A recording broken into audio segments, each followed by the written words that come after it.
The other one maybe. I'll mute it if you want. Okay, it's on. Slide and I'll just mute it.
Hello, everybody. So you recovered from day before yesterday? There is a hangover for such journeys, yeah? I spend the whole day trying to adjust my biological clock. And also after you left, we had some adventures, actually. We'll talk about it at the end.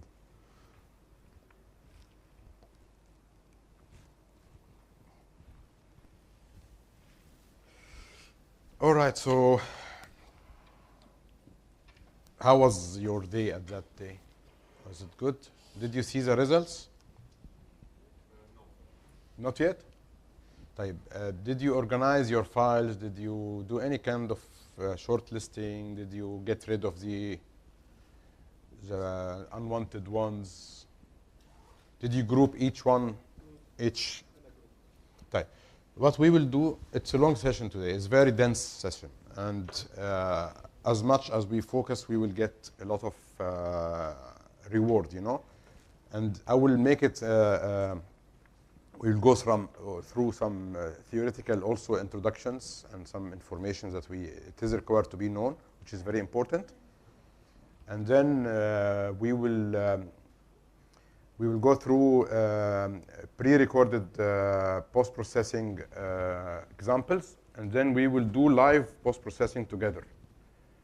I have my own samples, so I will work with my own samples, and whatever I will do, you can apply on your own samples. So we will move step by step together, and just remember that this is recorded on YouTube, so even if you missed anything, keep it rolling. Don't just try to stop and think what happened, and if you cannot figure it out, just move to the next step, because you don't want to lose the continuity of the session itself. Because at any point of time, you can go back and go to the recorded sessions. And also, you have my contacts. You can contact me at any time. I will answer your questions. All right? Yalla, let's start. Bismillah, tawakkalna ala Allah. Just quickly speaking, this is Samy Olabi, myself. I'm really very excited and humbled to be here. I'm really happy to meet you all. It was a great night at that day. As you know, I am from Egypt with a Syrian background, and I live in UAE for the last almost 20 years. With the grace of God, I was blessed with many recognitions, and I've dealt with multiple international and local recognized entities, which I'm really thankful to God about it. And alhamdulillah, it was a beautiful journey. Whoever attended with me my latest workshop in exposure, I ran through this slide, which is very important. I always like to start with it because it is the life cycle of a photographer. It is the career path of a photographer. So I will run quickly through it. Even if you saw it before, it will be good that you will get to know it better, because I always put this in front of my eyes. I always pass through those kind of stages. And it's not only in photography, it's in multiple aspects in life. Stage one, you feel that you love photography. You are just gazing at sunset and sunrises. You want to capture those moments, and you want to make sense out of it. And then you buy your first semi-professional camera or your point and shoot, and you start shooting those moments. And then you say to yourself, I'm starting to get more serious about it. You start visiting multiple niches. You start photographing your own family. You start taking sunset and sunrise photographs. You start to discover yourself. All right?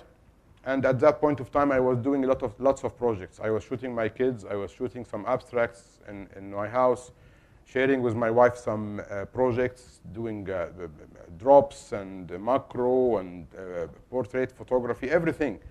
Trying to visit every aspect of photography, trying to discover myself. I love photography as a general. Every kind of photography, I'm passionate about it, but I'm still discovering myself.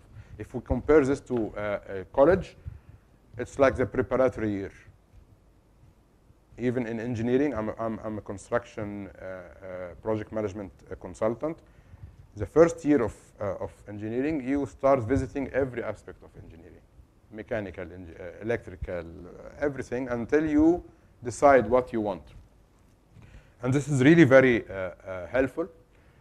Some people get trapped in this phase, and they become the joker, the photographer of everything, which I don't recommend. You have to have a specialty. You have to have a specialty. Or else, if you are in photojournalism, this is a different story, because you have to be very good at all of that, because in your photojournalism, you will be encountering all of those types at the same time, maybe. So this is a different aspect. However, in general photography, it's not good to be a jack of all trades. You have to have your own specialty, and this is very important.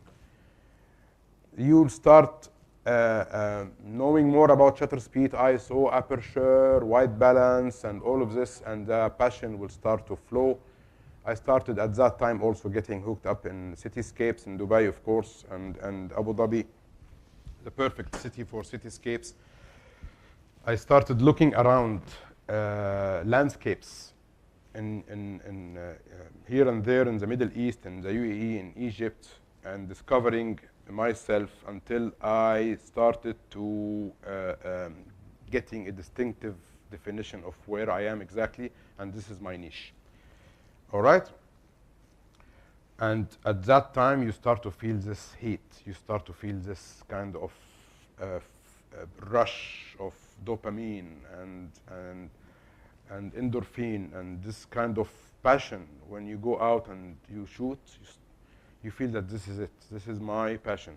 This is what I'm in love, and this is really a passion of mine.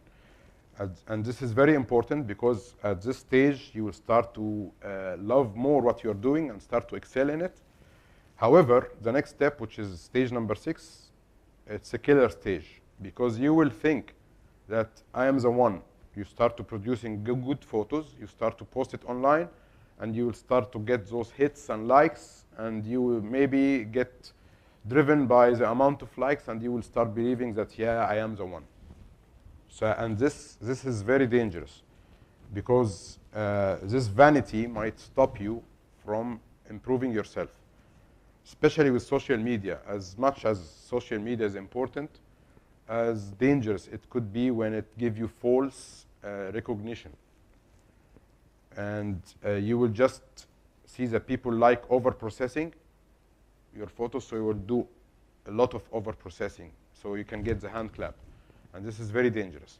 So at every point of time, you have to stop and get out of the box and compare yourself to international standards, international photographers, and see where you are from that. Don't let the audience drive you where they want. It's not a disrespect to them at all. No, but they are here to see what you're doing, right? They love what you are doing. So just try to be distinctive about what you're doing. Even if you are a restaurant, if you have your own style, people will come for this style. But if you start to listen to every single comment, you will start to be a jack of all trades, and you will lose your signature. Yeah? So you have to have personality. And then the other killer stage, which you will start to feel that you're repeating yourself, you're repeating yourself, you're repeating yourself. And then you will get bored, and you might stop. Maybe you might stop doing anything about photography, and gradually you will lose it. At that time, you have to think about new projects, and you have to think about a message. You have to think about thinking outside the box. At that point of time, I did a lot of projects to get myself out of the box. Every year, I'm doing, trying to do a new project. Even with Astro, with this specialty, despite the fact that it's very narrow, you can still do a lot of out-of-the-box projects and thinking in every aspect. If you are a creative person, you will find creativity. I'm not saying that I'm creative, because everybody will fall into this trap.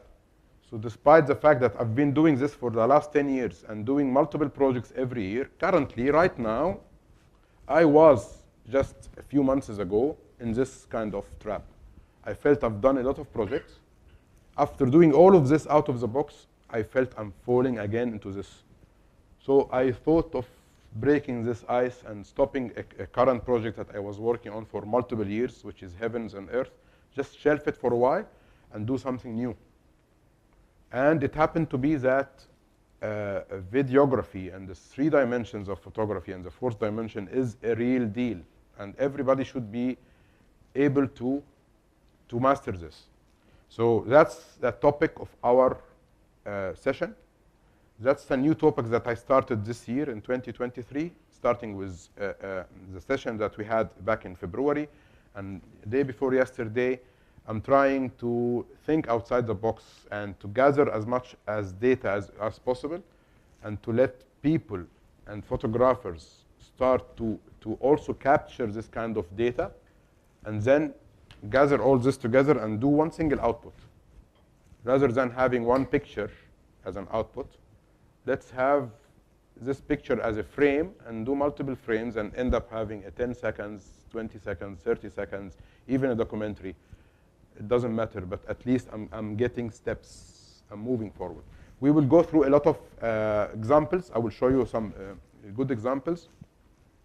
This is the Dunning-Kruger effect, the one that I was telling you about. When you start your journey, and then you will reach this quickly, the peak, or they call it the mount of stupidity, where you feel that you are the man. Yeah, I am. Nobody criticize me. I am the best photographer ever, and you will not be able to accept any kind of criticism. And hence, you have to know that you are falling apart.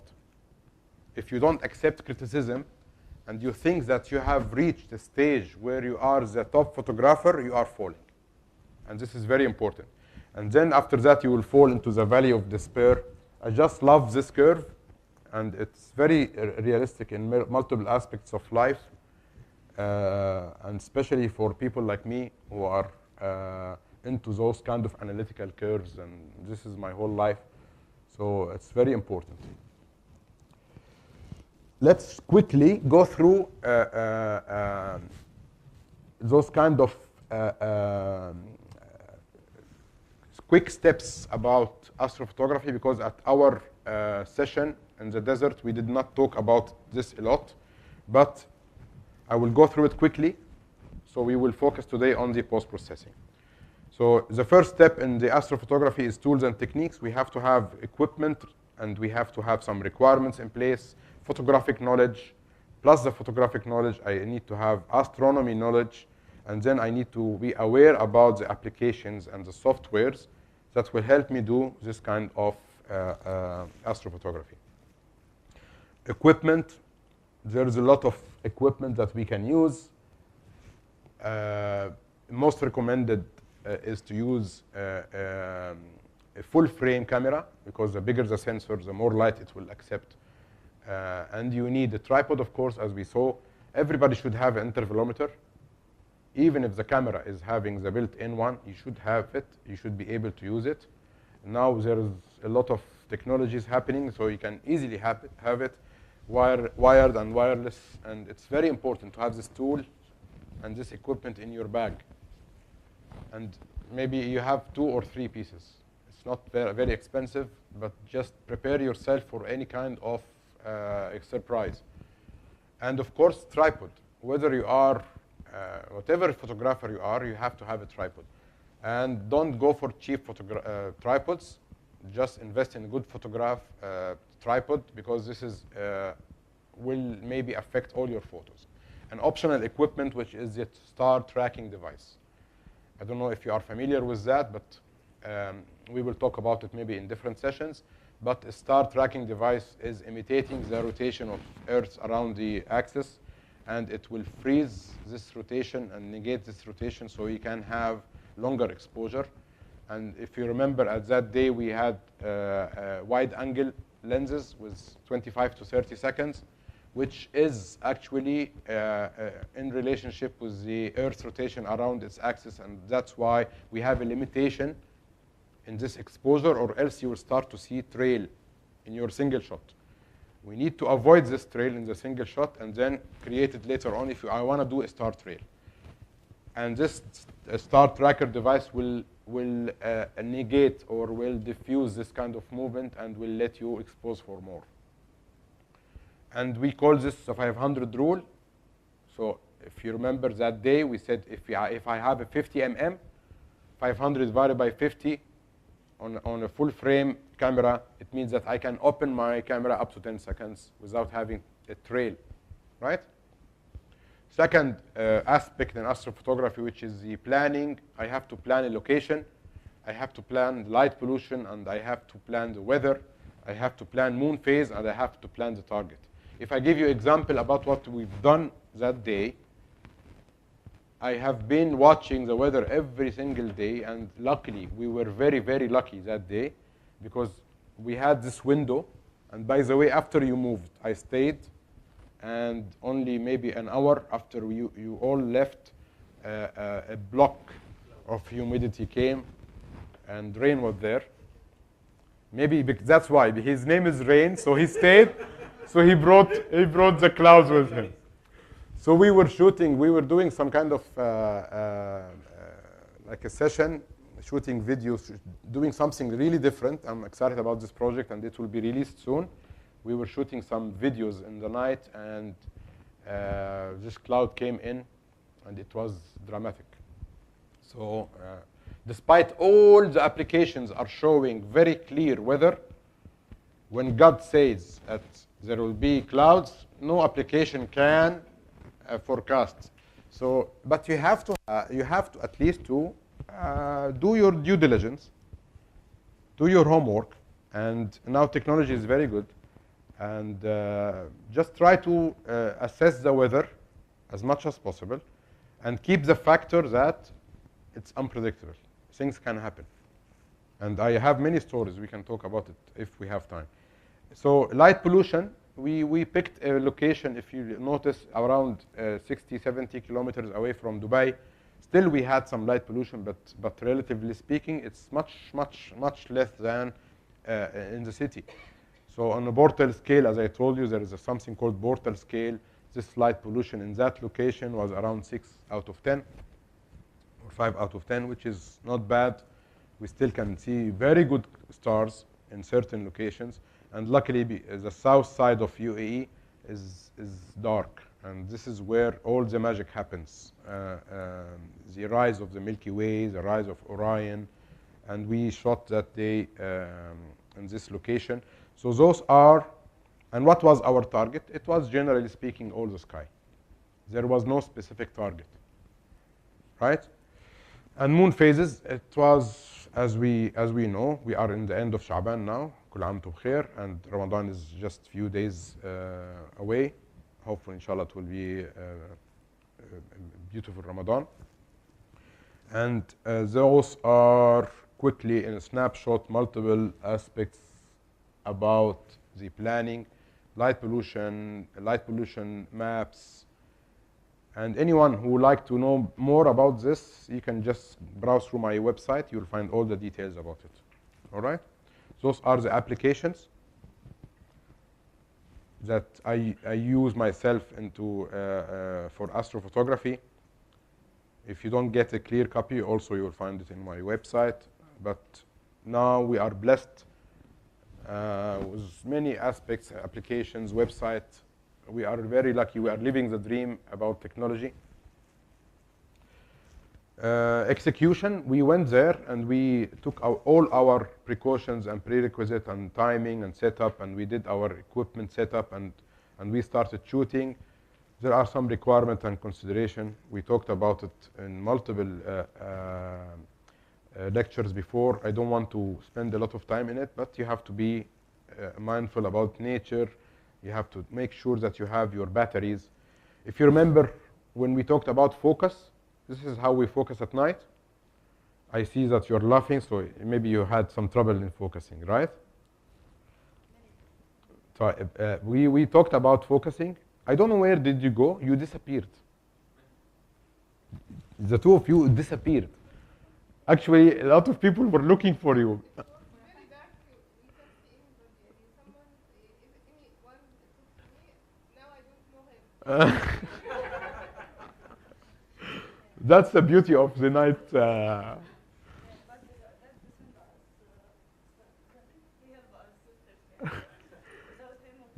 Sometimes we spend a full night together, and I met the guy for the first time, and then when the sun rise, I see his face for the first time, so I tell him, nice to meet you. Now I see you. Anyway, so the focusing at night is very important. I think you all know about this, how to focus at night. You have to do it manually. Astrophotography is about manual. Nothing is auto. Nothing is auto. No white balance automatic. No vibration reduction. No auto exposure. No, nothing is auto. You are doing strictly manual everything. Pure. Yani my camera actually, if it's $3,000, maybe I'm utilizing only $500. The rest I'm not doing anything with it. So of course I'm exaggerating. Most of the price of the camera is about the durability of the equipment itself, but I'm not using any kind of those kind of mumbo jumbo automatic things. I'm a manual guy. So settings quickly. I will not spend time about the sun and the moon, but there was a question about that day, if you remember, how I will shoot the moon, and we talked about that the moon actually is a day object, not a night object, in terms of photography. Despite the fact that the moon is apparent at night, and when we shoot the moon, we shoot it at night, but we use daylight settings. So fast shutter speed, low ISO, medium aperture, not the same settings as the night sky. And this is a trap that many people fell into it. But this is the fact that the moon photography is, you should have daylight settings. Planets also is part of the deal. Yes, last night we did wide field, if you remember, and wide field, which is landscape taken at night. So this is the dayscape, this is the nightscape from the same location, and the preferable settings for such, as we talked about, this is the preferable equipment, 14 to 20 mm, even up to 35, aperture f2.8 and faster, 2, 1.4, 1.8. Recommended lenses, I always like to use the 14-24, the 20 mm. Prime lenses is very good. Fish eye is very good at that also. I like the 12 mm fish eye. It's a perfect combination with the full frame camera, f2.8. Exposure time is from 30 to 40 seconds, depending also on the focal length, depending on many aspects. ISO 2000 to 3200. In some cases where you have a lot of light pollution, you should go down to 1600, like we did in that day in Shauka. And this is taken from Shauka also as well. As you can see, 25 seconds, f2.8, ISO 1250. This is from Razin, almost 10 years ago. Shauka again. Those are all settings. And you will, I think those slides are in my website, but anyway, it is there.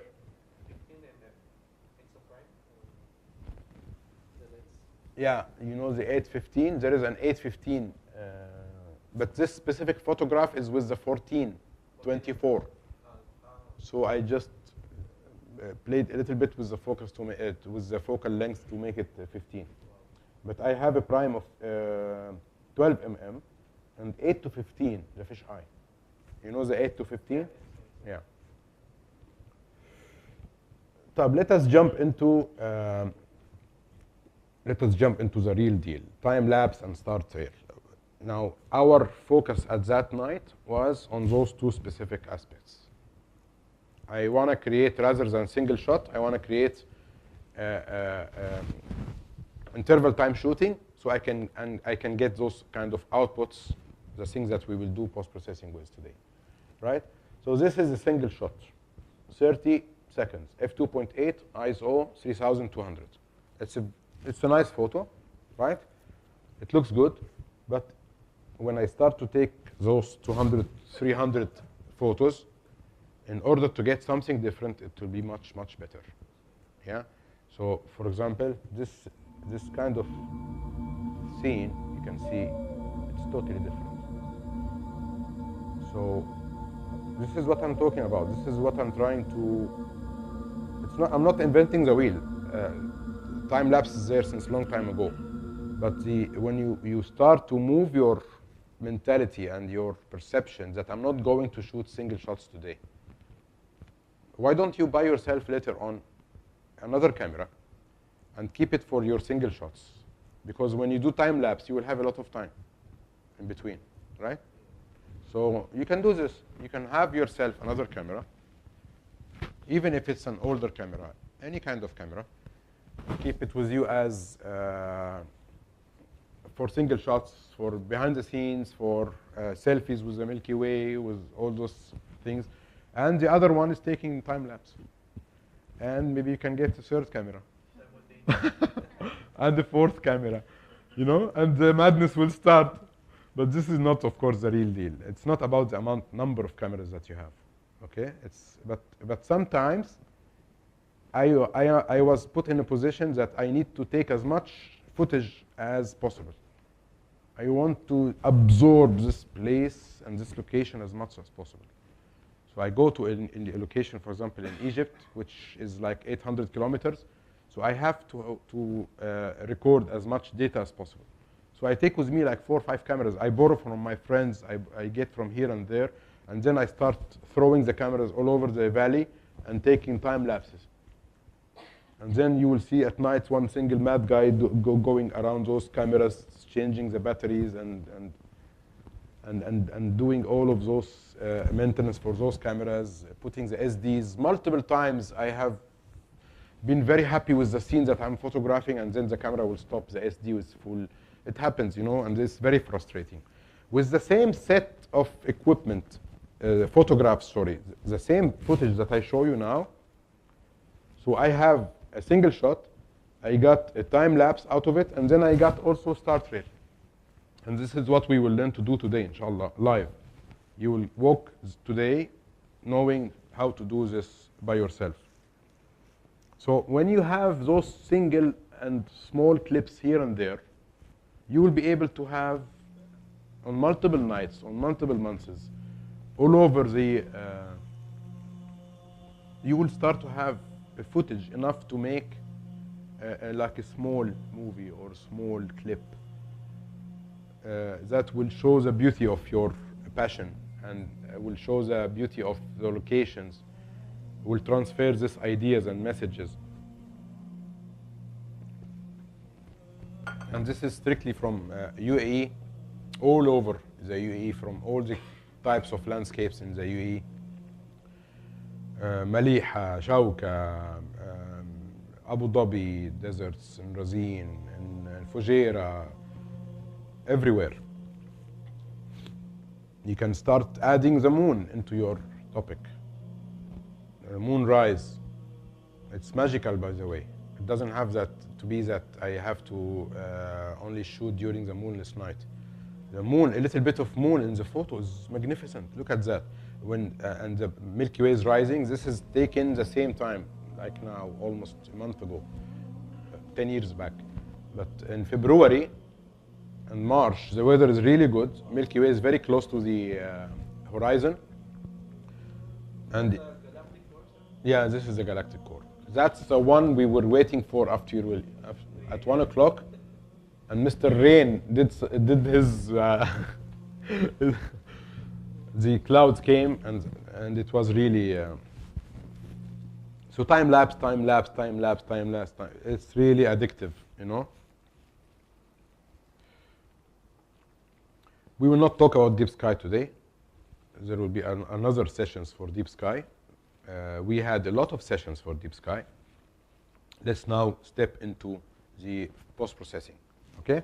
We'll go back for a little bit of just introduction. Post, it means after basics, post-processing, which is you do after you shoot. However, I totally believe that post-processing starts from the moment you are shooting, not from after you go back and put your files on the PC. Because if you are, for example,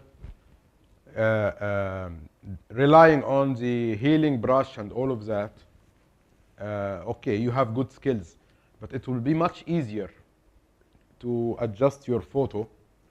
And if there is a small, regretfully, bottle or any rubbish, you remove it from your photograph. Better than using the healing brush later on. It's much, much better. And if you are shooting, for example, sand dunes, don't step on it and then shoot. So what I do usually, I put my camera and then shoot. And then I throw the camera away more and then shoot, and so on. So I always use clean foreground. Instead of going back and spending hours on those healing brushes, and then, it will lose its entity. So adjust your horizon. Instead of cropping and tilting, it's much better to adjust your horizon from the moment you are in the field itself. It's much better. You will lose edges which might have beautiful balancing of the composition, which sometimes I want this star. I don't want to crop this particular star. I love it. So I don't want to crop it. And there is a technique I will show you that even if you have a tilted horizon, you can still maintain without cropping at all. You can still adjust it without cropping. So I always believe that post-processing starts from the moment you are on the field itself. And instead of sharpening your photos later on, just try to use a proper setting, try to use proper exposure, try to use proper tripod, try to disable the vibration reduction. Do all of those things which will might create some vibration or some haze in your photos or blur in your photos that will require sharpening later on. Okay? Post-processing quickly, whatever you find in Photoshop is taken from previous manual post-processing techniques like dodging and burning and masking. All of those are taken from the dark room techniques. So it's not an invention in Photoshop. It is just an imitation of what was done before. Most of those post-processing techniques and software are creating a lot of maybe beautification of your photos, but you have to have ethics. And this is very important. And now it's becoming mad. AI and all of those things are killing photography. Don't get really overwhelmed with the output that a single software will create for you.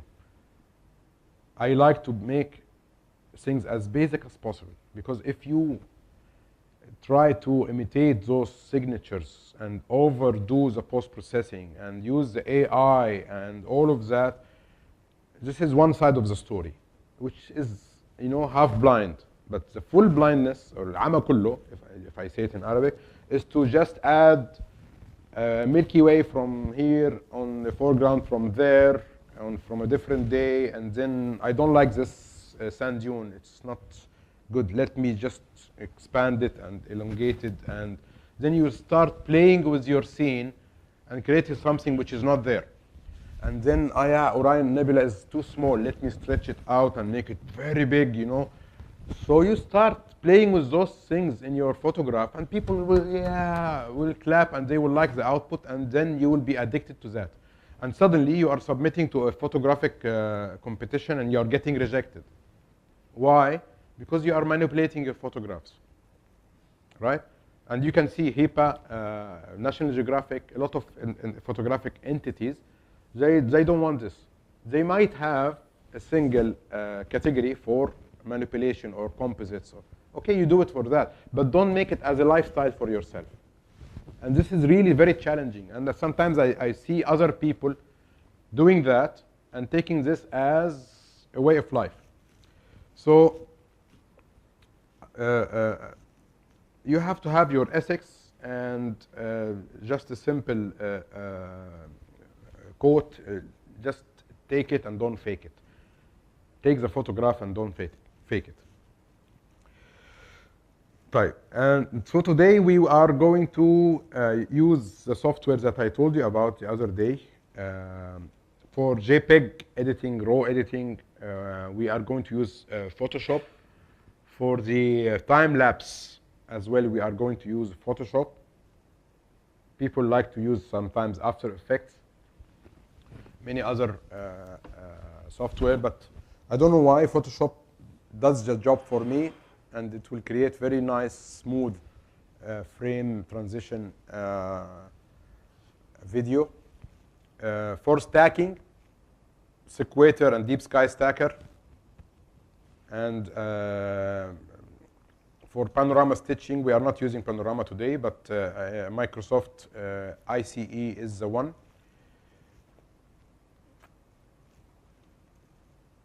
And others, we are going to use the, let me go back to this one, because some of you are having Mac software, Mac PCs.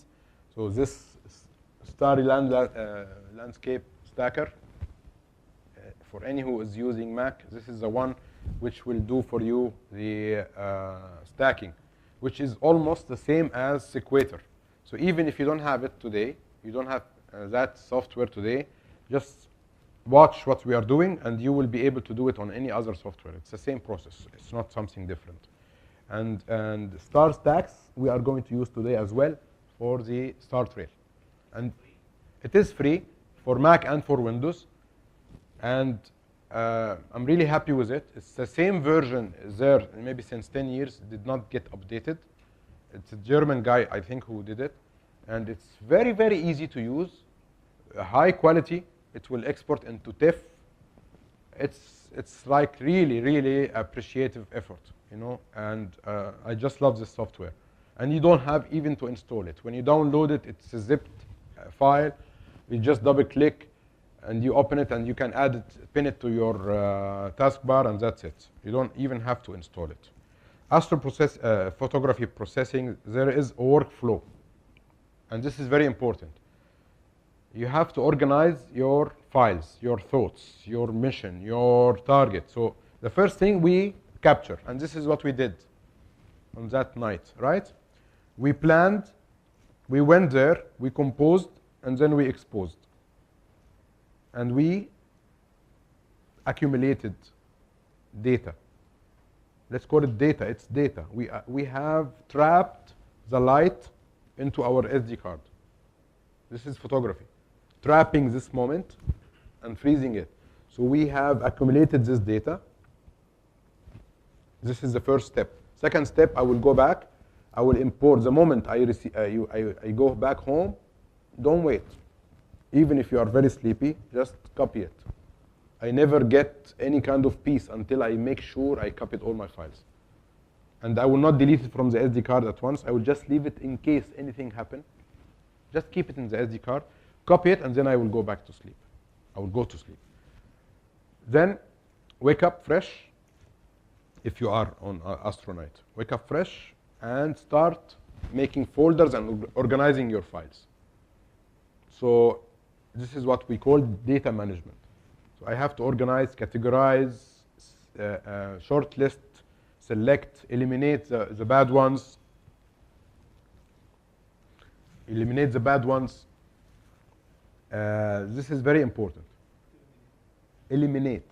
Yani if I have, for example, from a time lapse, don't eliminate. Eliminate only the edges. Even if you have in the middle some guy who's walking with a light, keep it now. Don't delete it because you will have a gap. Then later on we can do something about it on advanced stages. However, that's always preferable that if you want to shoot time lapse, you have to pick a location where you are all alone. You don't have a party with you. The other day we were 30, 40 guys, but we were in a certain mission in order to absorb the idea itself. And later on you have to go yourself. Now out of those 40, maybe you will find 10 passionate photographers who will go again. Maybe next week or the week or after a month. And I'm sure some of you will go. If this is you are doing for the first time. If you are doing it, since many years, you will keep on going. So data management is very important. Developing, we will start developing the software and editing workflow, and then we will have our outputs. And this is very important because I will have specific output which is suitable for specific platform, for a specific reason. I will have to have my raw files still there, my TIFF files, all of that. Okay? And what's next? This is very important. What should I do with this project in the end? Not only, yeah, share it, of course, but do I have a bigger project that I want to add those together? If we are talking particularly about our subject, maybe I want to end up having a movie about all the places I have visited, a movie about the beauty of the night sky, a movie about the moonrise in different areas around the world. I will have to have a concept, or maybe I need to make an exhibition, maybe I need to just think about the next step, not only to share it on Instagram and Facebook. Always have another goal. طيب. I want you to just prepare yourself with your laptops as much as possible. We will go through now pre-recorded editing that I did myself. So the day is still, we have 3 hours to go, okay? So in the next maybe half an hour, 40 minutes, maybe 1 hour, we will go through pre-recorded editing. So you will absorb it with your eyes. You will know exactly what we are talking about. And then in the next couple of hours, we will do real life post-processing, okay? So a single shot editing, because even in the time lapse, I have to edit one photo and then apply those settings on all the photos.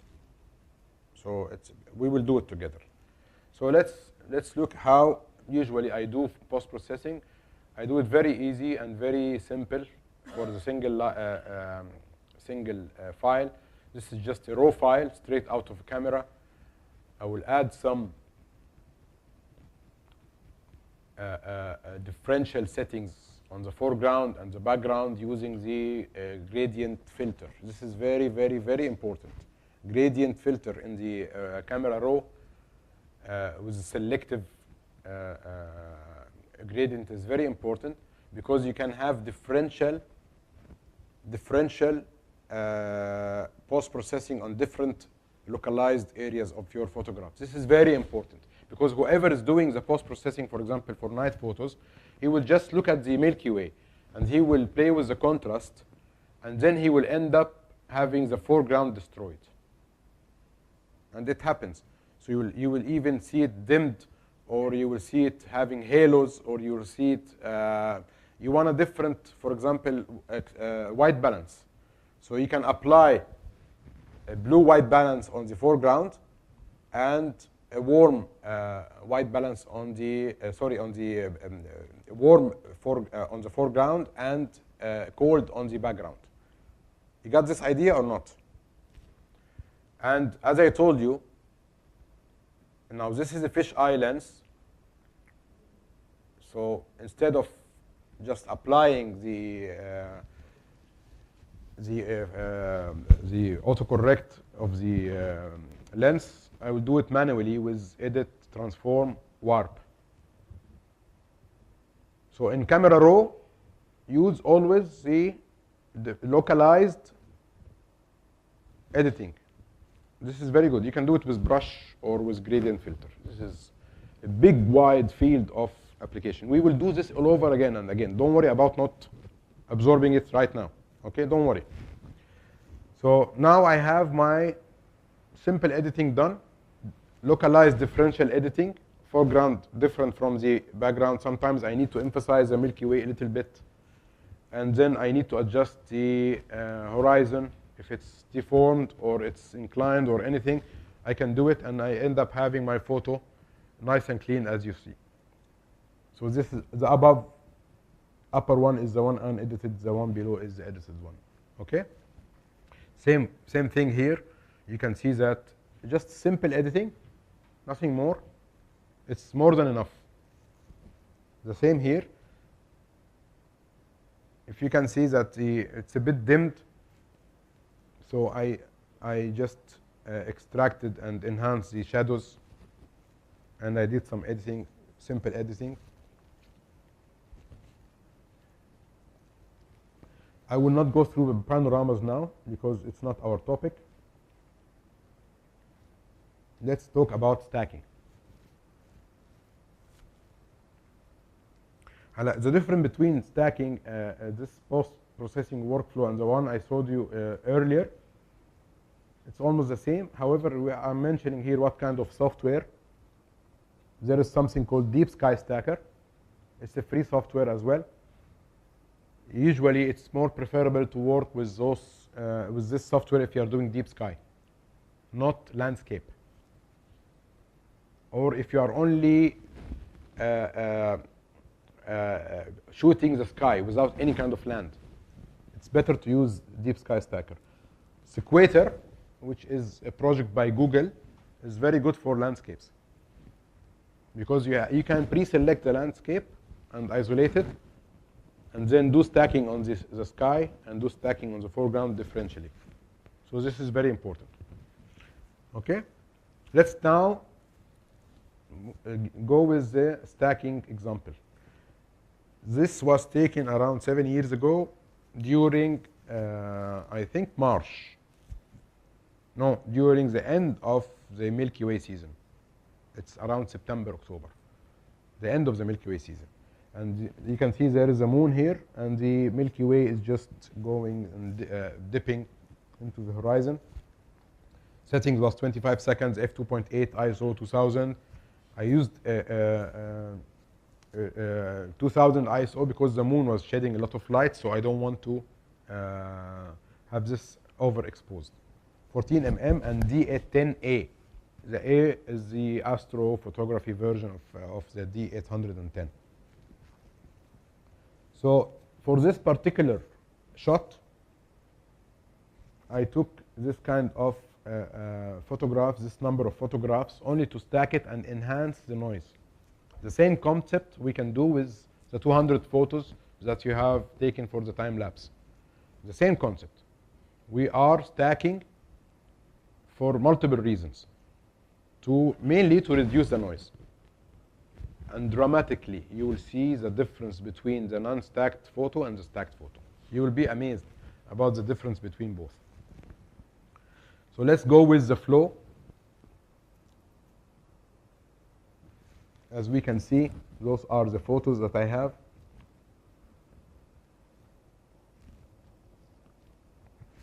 And this is Sequator, a very simple software. You just open the folder and select the photos, or you can drag and drop, and you can just open it.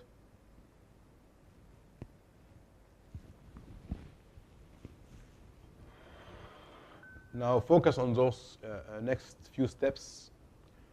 Here, I will tell the software to freeze the ground. Okay, and don't worry about not catching it, but just focus. Freeze the ground. So, because I wanna mask the sky. So whatever is non-masked will be a frozen element, which is not moving, because sky is moving and the ground is steady. In real life, it's the other way around. The Earth is moving and the sky almost is. But let's now, relatively speaking. So now what I'm doing, I'm masking the sky. Somebody will ask me that I still have the trees. Sorry? Turn off? Yeah, let's turn off the light, please. It's much better. This is light pollution. No, really. It's exactly the effect of light pollution. So see now, I have done what? I have masked the sky. And then with the right click, with the other click now, I'm masking the tree. It doesn't have to be 100% accurate because the software is very smart. But as much as possible, I will try to play with the radius. See, now I reduce the radius, and I'm moving with the tree trunk. This, somebody can recognize this tree? It's a very famous tree now, Razil. I regret discovering this tree because I first discovered this tree, it was untouched. And then people started to know this and somebody broke this tree. So I really regret that I did a workshop there like 8 years ago. Then people started visiting this place all over, and it became famous, and then it became full of dirt, and somebody, I don't know who exactly, went there and broke this tree. Anyway, so now, quickly, while we're talking, we masked out and we have pressed stack. So I did nothing. I only selected the items where I want to stack. I chose the option of freeze the ground, and then I'm stacking. By the way, it will not only stack the sky, it will stack also the foreground. But it will deal with this area as a frozen area, and it will deal with this area as a movable area.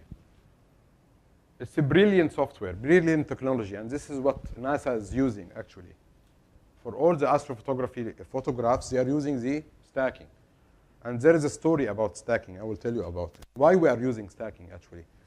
Because the sensor of the camera, like any piece of equipment, is having imperfections. Nothing is just kamil. What do you say it in English? Perfect. Nothing is perfect.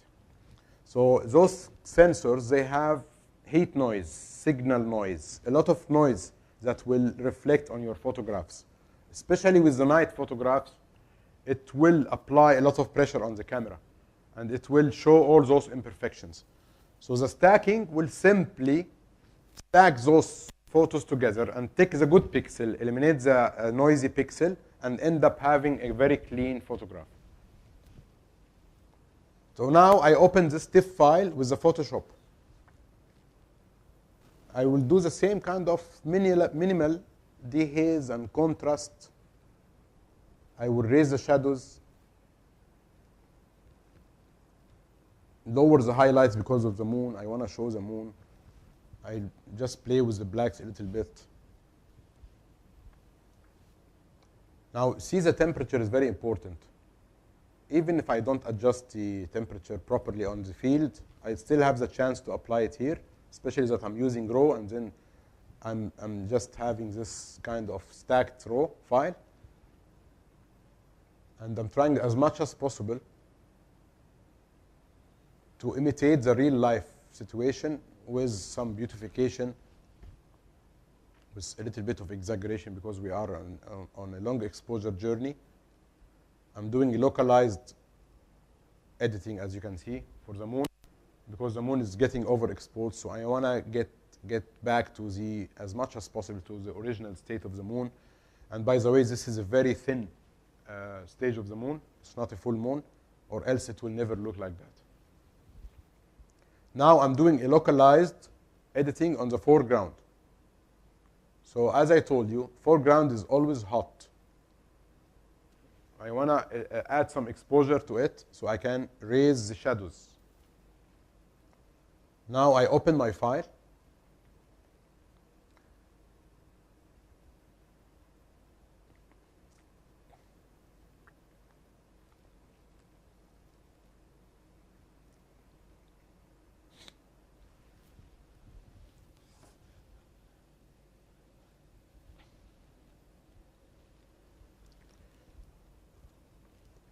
What I'm doing right now, I'm doing the same settings for a single shot. Just for a proof of concept that I will show you the difference between the stacked image and the non-stacked image. So the single image looks exactly the same as the stacked image. The only difference that I use 10 shots or 9 shots accumulated together in order to stack it. And then I'm doing the same settings on a single shot just to show you what is the difference, so we can compare apple to apple, because it's a raw file. Anybody is having any kind of confusion about anything? All clear? Now this is the stacked image. You can see there is a halo because of the masking that I did. And it will happen. So I will do now localized editing. This is very, very, very important. I will use the brush. Now the camera raw is a bit different, but in the end you can reach the same tool. And then what I will do with a localized brush from the camera raw. By the way, 90% of the editing that I do in the camera raw itself. You don't have to do it somewhere else. You can do it on the camera raw itself. Slowly, slowly, I'm trying to fix the halos. Now I wanna do some editing on the Milky Way. A bit of clarity, a bit of contrast, a bit of dehaze, and I want to emphasize the Milky Way, but not too much. So I just zoomed out. It's too much. It's missing something. It's looking very obvious that there is something added to the photograph. So now I'm adjusting the white balance in order to make it neutral with the rest of the sky, emphasizing the Milky Way. Now stacking, it's also liberating your photo and reaching more limits of the post-processing. So if you are doing the same steps on the single shot, you will get a distorted, very noisy, bad picture. But when you have a stacked image, you have a rich, less noise photo. See now the difference between both? Can you see the noise? And the difference between, can you see the differential colors in the Milky Way? You can never get this output out of a single image. So even if I don't have a filter for astrophotography, even if I have a regular camera, even if I have a bad lens, with stacking, I have the best camera, the best lens.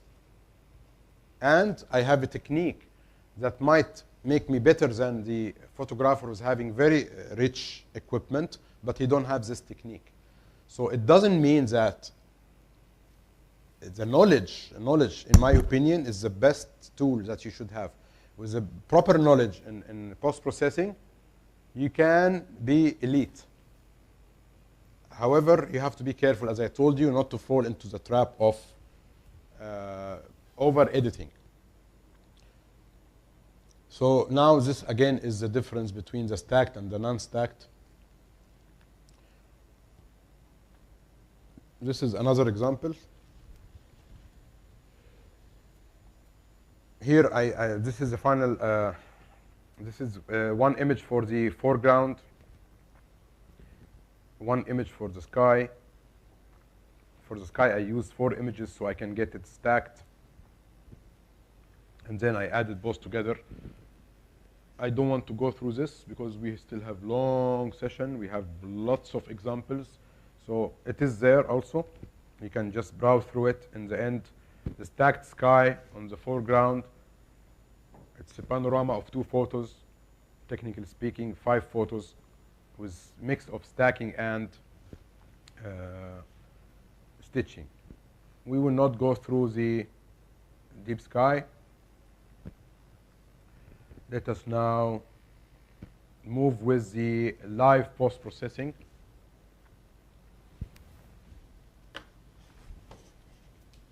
And let us do this on spot now. Let us open the files of a time lapse, the multiple files. Let's create the time lapse. Let's do the stacking, and then let's do the start trail. Okay? I will do now on my own photos. If you want to watch me first while doing it, and then you apply it on your machine, whatever you want. And if you don't have good photos, let me know. I can give you my own raw files. Shukran. And we can do this on my own raw files.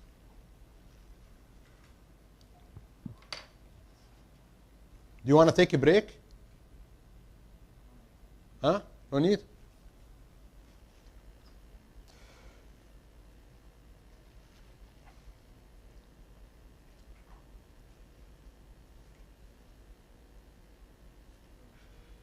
Right.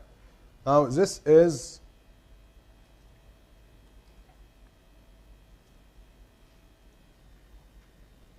raw files of one single session. It's around 256 photo. It's a golden number, you know, 250, 200, minimum number you should do for any time lapse. In the night sky. Because you are taking 30 seconds of exposure. So the stars are moving in a certain specific way. So those 260 maybe in the daylight is not too much.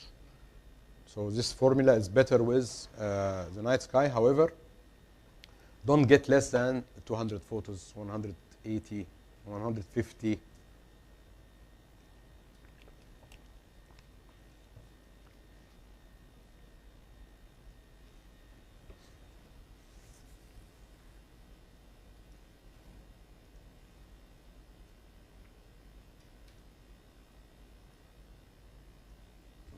Always like to close everything so I can just give the full source to Photoshop.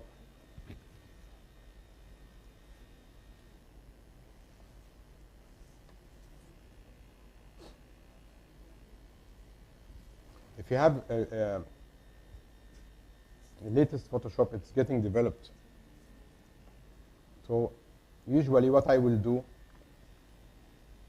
I will do everything through Camera Raw. Mostly through Camera Raw.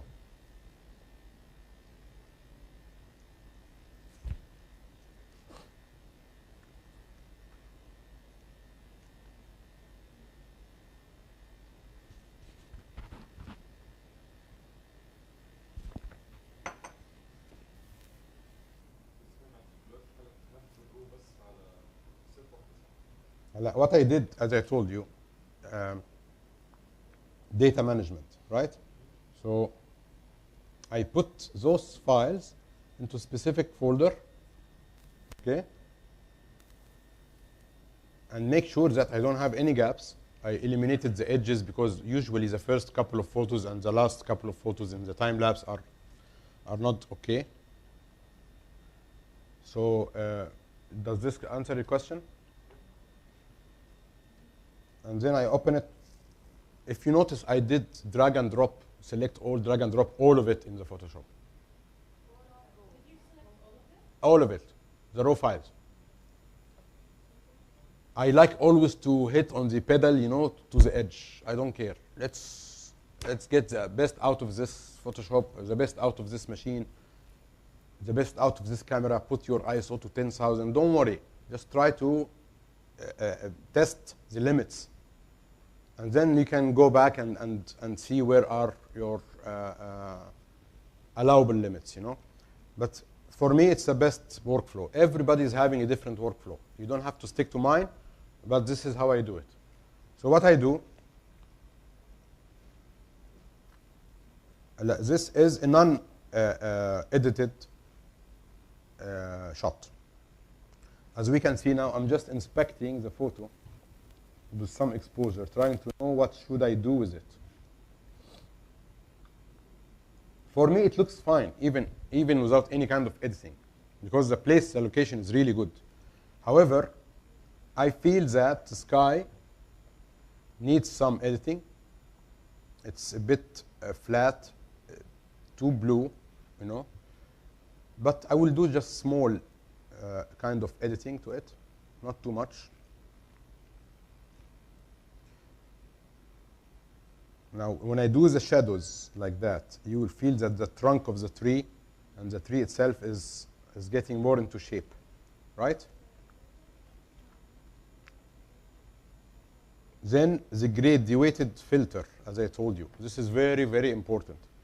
The graduated filter, when I select now, I'm selecting what? I'm selecting the land, the foreground. The foreground is always hot. Earth is always warm. This is the rule. Even if you are, wherever you are, even if you are shooting in ice, you will find that it's not preferable to make it bluish. I'm talking about white balance. So now, what I will do, I selected the foreground, a little bit of exposure on the foreground, shadows for the edges, and then make it a little bit also warm. It was warm enough because the sand is very reddish in this area. No need to touch clarity or texture on any of those things. People like to exaggerate in this. They will be very happy about the effect in distinguishing those elements in the, but in the end, sometimes it will look ugly. A little bit maybe of clarity, but don't overdo with clarity, especially with clarity and texture. For me, I'm happy with what I did on the foreground. Okay. Now another one for the sky. But when I do it now, it will copy the last settings that I did. So I'll just do it and then reset it. Reset this specific one, starting from scratch. Okay? As I told you, the sky is always cold. However, I feel it's maybe my settings for the white balance at that day was too cold, maybe 2,900. So I need, especially with the Milky Way galactic core, the more white balance you add, you will start to see different colors, or you will distinguish the different colors of the Milky Way. The reality is somewhere here. It's up to you in the end whether you want to make it colder. Don't make it too warm because it will look like an effect. We need a realistic. This is very important, guys. The sense of editing the sky is very important because you don't want to overdo things. I'm not using any filter in this. What I mean by filter, like the hydrogen alpha filter or the dedicated Astro filters, the dual band filters, all of those filters will require a different process flow of editing because it will emphasize certain aspects and certain light frequencies.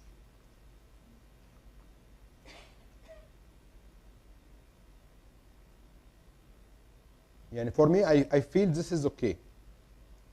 So let's compare with and without. I think it's okay, right? Not too much, not too less, and it's fine for me. What I will do now, I will select all and apply everything. All the edits that I did here, I'll just apply it. Okay? Can we go back over the... Sorry? Can we go back again to the... No, I will go back. So now, I just finished this step and then I will go back. Okay? So now what I did, I finished my editing on one single image. I selected everything. I make sure that I am standing on the image that I edited and select everything and then go back to synchronize and I select all aspects of editing that I did and then press OK. When I press OK, it will apply this on every single image in the sequence. We have in this sequence over 250 photos as we mentioned. Let us go back for Mr. Rain. Remind me to tell you the story of this guy made a lot of his car, you know, his car is he's having everything in his car. So after you left at that night, I moved my car a little bit so I can get near to a specific location, and I found that I have a flat tire. And maybe it didn't happen for the last 5 years. And in my car, I did a do-it-yourself modification. So I added another shelf into the compartment. So it was a very long process to remove everything and remove this shelf in order to get out the spare tire. And after we did everything and we removed this bolts, the original tire, which is flattened, it's not going out. It's stuck. For 5 years or 6 years, it was stuck there. And I don't know what happened, but it was never going out. Everybody was kicking it, and it's not going out. And this guy is having a torch, having everything in his car, you know? So, so we kept on trying all night to remove this tire. It's not. So what's your question? My question about the Do you want me to reset the photo and do it again? Or what's your specific question? Right. After you import So the very first step. the very first step.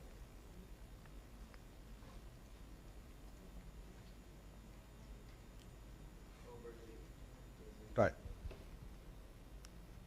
Now this is the image unedited. What is your question exactly? When you put this tool, Graduated filter. I have different, Very good. different Yeah, this is the graduated filter. Okay? I saw that. You found it? Yeah, and then you drag this. This is very important, guys. Are you familiar with this now? So see, there is two lines. Red and green. The green means this is the direction where the editing will happen. And the red, it means no editing will happen here. I don't do it with very minimal area like that because it will show you the difference in a very distinctive way. Better to always make it through the horizon and increase not too much also the area, just moderately until you have this aspect. Is it clear now? Yep. Anybody is having question on this? Sorry? The which area? I didn't get the word. Noise? I don't understand. Noise? Light. Yeah. Light pollution. Okay. Okay. Which light pollution? You talking about this one? Look, light pollution is bad, right? Sometimes it's good. You know why? Sometimes it will add realism to your photograph. But if your question about the light pollution, I can do a trick. This is a good question, actually. Let us do now. This is the editing that we did so far. Very quickly, okay? Roughly speaking. خلاص? Now this light pollution is there at the same spot, right? All over the photos. It is fixed. It's not movable. If you notice, I didn't do any localized editing on the Milky Way because it's moving. Yani if you look at the first photo, look at the Milky Way. Where is it? Look at the last one. It's now above the other three. So if I do a localized editing on the Milky Way and a time lapse, it will remain in the first spot. It will not move with the Milky Way. So I'm not doing any localized editing on the stars. So now the Milky Way, the light pollution, what's your name? Mubarak. He's having a very good question, Mubarak, about this light pollution. So it is a non-dynamic area. So what I can do, I can go to the brush. Also localized, okay guys? Localized adjustment. Same concept as the graduated filter, but I'm having it as a circle. With the right click, I will choose the size. Right? So let us choose a small size and go to that spot and select it.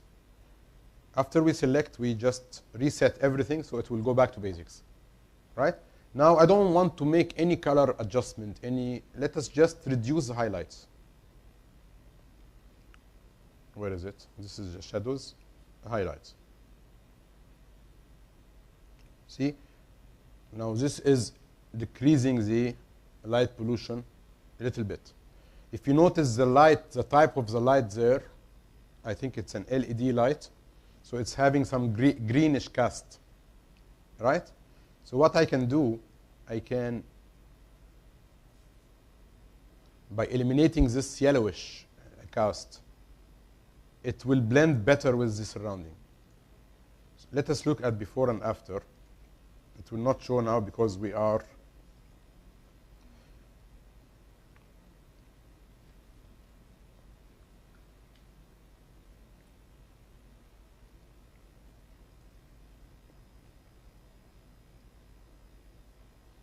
it's much better now, right? A little bit of, if you do a lot of underexposing, it will affect the other areas around you. Now it's better.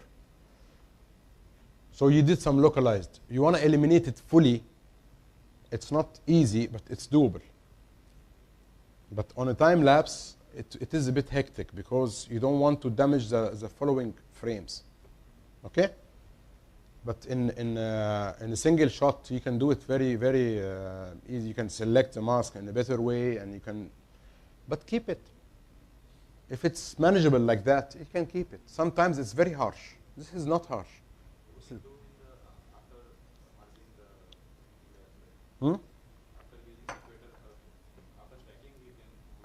Depending, we are doing now stacking, or we are doing the time lapse, whatever it is. We will go through the 3 examples, okay, with the same set of photographs. Right. Now let's go back to our step. Let's say I have done this now. Now I like what we did with Mubarak here. So let us just select the second photo here. Select all and synchronize. I'm choosing all because it is having as well the local adjustment. This is the real deal here. The local adjustment is the most important using in the camera raw filter. Local adjustment, which is the brush, the gradient, and the radial. The first 2 are the ones that I'm using always. The brush adjustment and the gradient adjustment. Okay? So press OK. From the same menu, after it is synchronized, look at that step, guys. I don't open it now and go to Photoshop and save it one by one, of course. No, I will just press on this drop-down menu and select what kind of output do I need from here. Any questions, guys, so far? Yeah.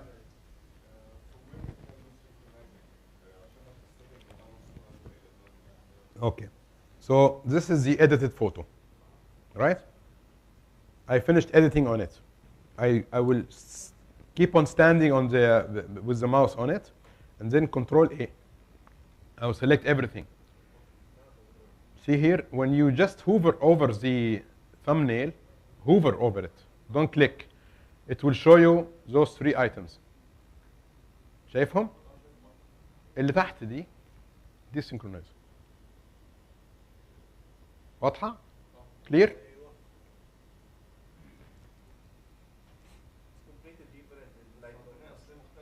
Yeah, I'm a Photoshop guy. Sorry. It's a bit different, but in the end, you will easily reach it. I'm sure you will easily reach it. It's not very, very far.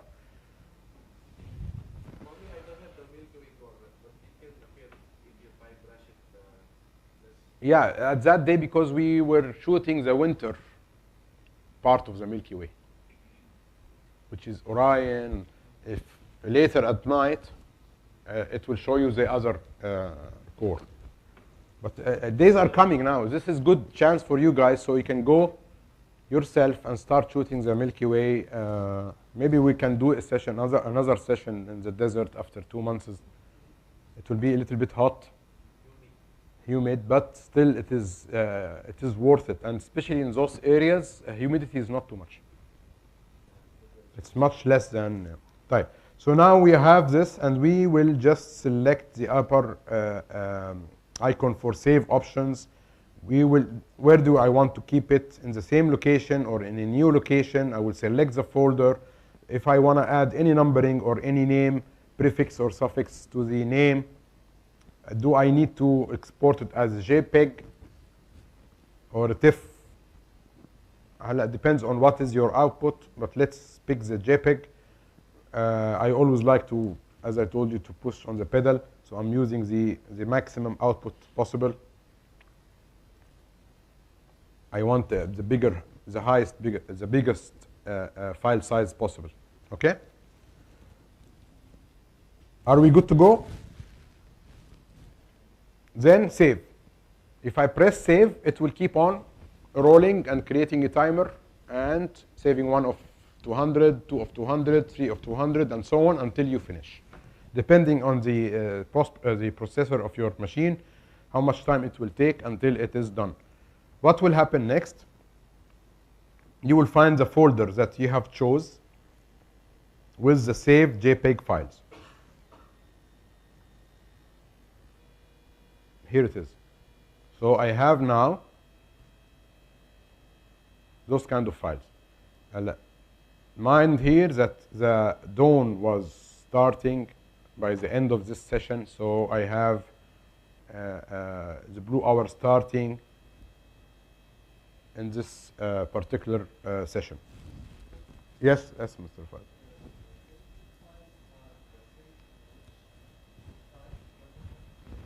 The previous window that we have opened, we told the machine and the software where I want to save it. Usually what I choose, save in the same location. If you just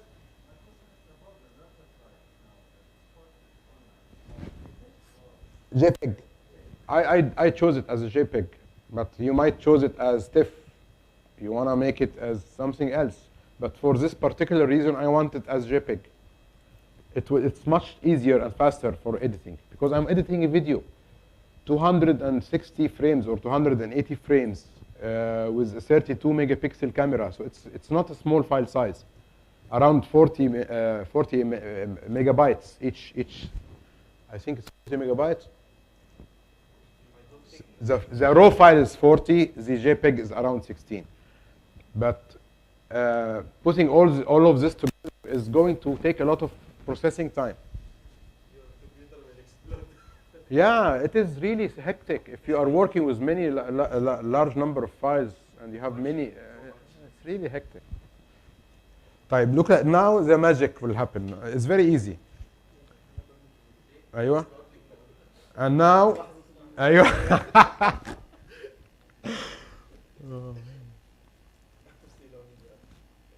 طيب. So, file open, and then I will go to the same folder. Instead of looking where is it, just copy here this path, Control C, and then go to this path and Control V. Okay. Now, very important step, guys. Your camera is having numbering DSC-3, 4, whatever. Make sure that the numbering are all sequential. Yeah, that's why I'm telling you, if you find in the middle a photo which is destroyed, either you delete it and replace it with another photo and rename it with the same number, or do something better. Even if you want to have gap in your let's say, which is not recommended, just select all and rename those files starting with 1, 1, 2, 3, 4, 5, 6, or Milky Way 1, 2, 3, 4, 5, 6, or Razine 1, 2, 3, 4, 5, whatever you want. If I find in the middle, سعاد. I can't hear you. Yeah. The one before or after? Of course, this is not recommended. Listen to that train. You will like this question. If I have in the middle of those 250 photos, I have one destroyed by any kind of incident. Anything happened. Somebody just put, you yourself, you did the mistake and you shake the camera. Anything happened. So what I will do, there are many ways to solve this problem. I will just either to keep it as it is, which is not very recommended to show suddenly a light, and you see a lot of time lapses with lights and it's ugly. Or you will take the one before it or after it, but it will show also a step happening in the sky, especially in the sky. The other hectic way is to, if you don't have any problem with the sky is still good, but the foreground is having a light. You can do another session of editing and add the sky from the damaged photo to the foreground from the previous or the second photo. Then you can just replace it. And when I started to do time lapse, I used to do a lot of this because I used to have a lot of mistakes like that and a lot of people jumping here and there. So I always mask the stationary areas. But that's compositing. Sorry? Compositing. Like you're changing the foreground. No, you are doing it from the same location, from the same tripod, from the same everything, you know. يعني you are not doing a foreground from a different land. You are choosing the same single. The only difference that you have a light on this land. يعني let's say this one. I'm shooting now sky, and this is the sky, the screen is the sky, and this is the land. And then I open my laser and it's doing like that on one single photo or a light. So I will take the previous frame.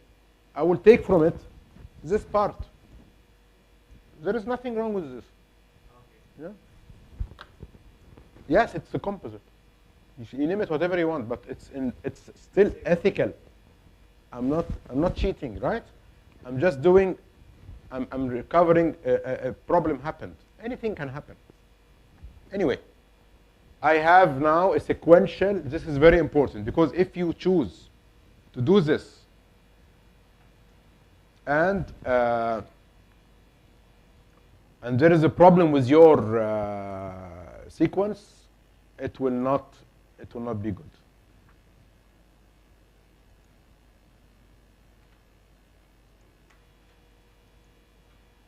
Now, I will stand on the very first photo in the sequence. If it's from 1 to 200, I will stand on 1. I will just select this one, nothing more.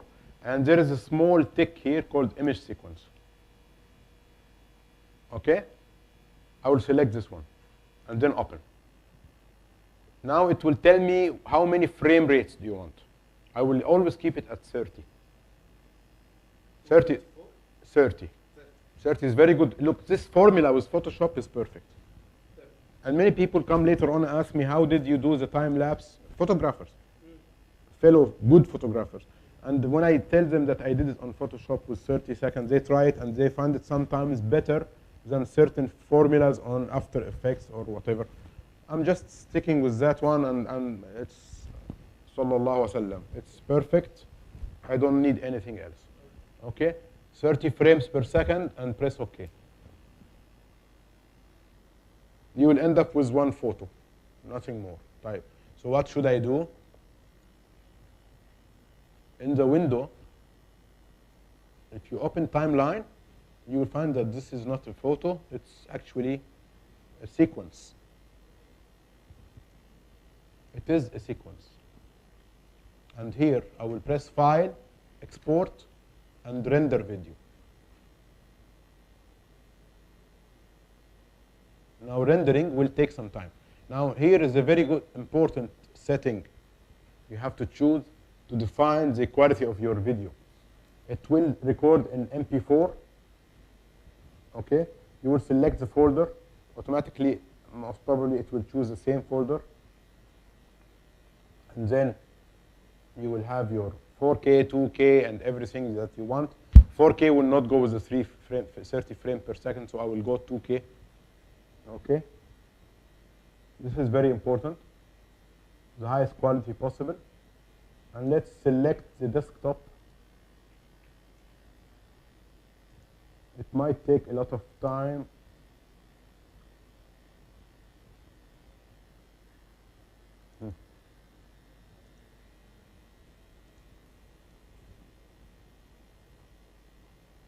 Then it will start exporting. This is a lengthy process, actually. It's not very fast process. However, just to cut it short for you, this is the output.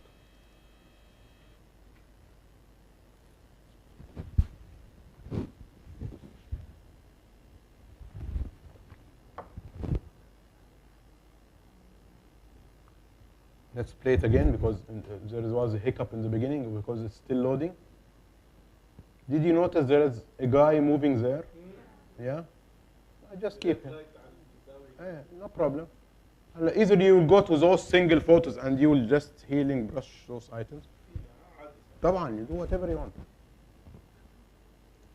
Okay?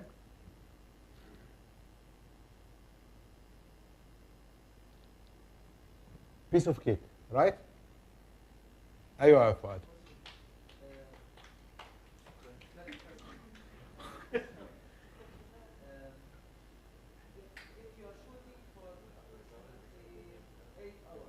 ايه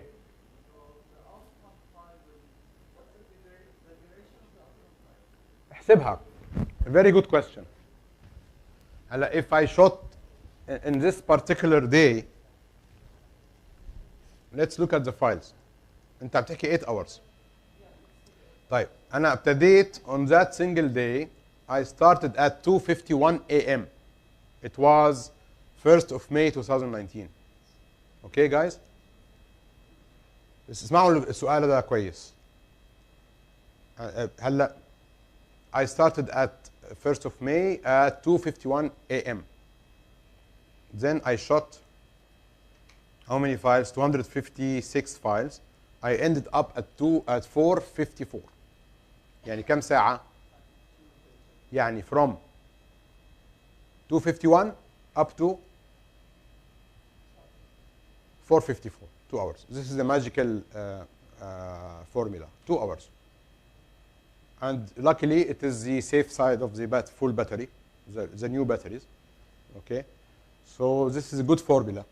After that, what you can do, you can either go and add battery, or now the new cameras, you can just stick the power bank. Make sure that you have a big SD card. Okay, and but I don't do this. Why? Because I want to change maybe the composition. I want to put it on a slider. I don't want to do anything else. But let's say I want to shoot a day to night, a long video of, as Fuad is asking, 8 hours. Type. In those particular ones, now we said that it is 30 frames per second.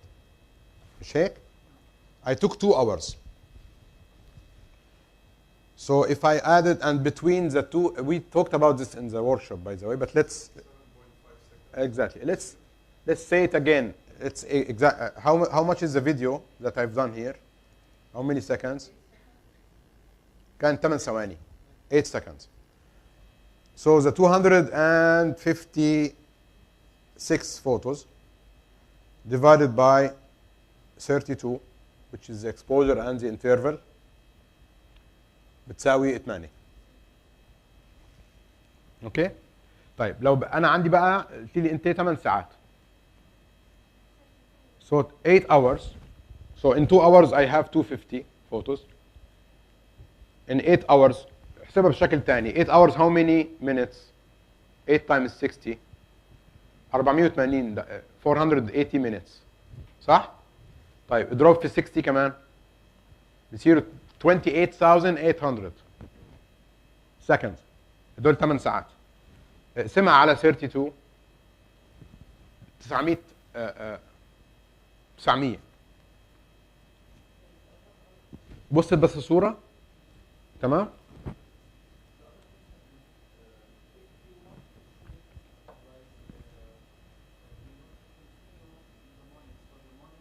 ايه طبعا هذا this is a disaster. This is هلا look, they have invented a lot of there are a couple of equipment, timers, live view, or there are multiple equipment to do this transition from day to night, night to day, which will affect and will what you will do, you will select. Now I know that I will start the dawn, pre-dawn by half an hour. I need to reduce the ISO and increase the reduce the exposure. So I have in my mind certain milestones. So during the night, pure night, nothing's changing. 30 seconds, 2000, and f2.8. ماشي? This is one milestone. I will save it into the piece of machine that I have, that I stick it to the camera or the software. I connect it to the camera, and I choose the first milestone is this. Second milestone, which is the pre-dawn area, pre-dawn timing, which is gradually fast changing. So what is the harshest period of it? It's, let's say, in the middle of the pre-dawn area, and during the twilight, I will reduce the ISO from 2000 to 500, right? And then I will reduce the 30 seconds to 5 seconds, let's say. ماشي. So what the machine will do, I will put this as a second milestone. I will tell it when it will start, and then gradually it will start to smooth the exposure between those two milestones. It's a very hectic exercise. And there are softwares that you can do it. There is a big learning curve for this specific thing. فهمت علي كيف؟ And then when you start the day, it's better to set it into to avoid the manual mode and go with the aperture priority as a shutter speed priority, and it will automatically start to develop with the change of the exposure. Yes. على راحتك. اتفضل. English, yeah.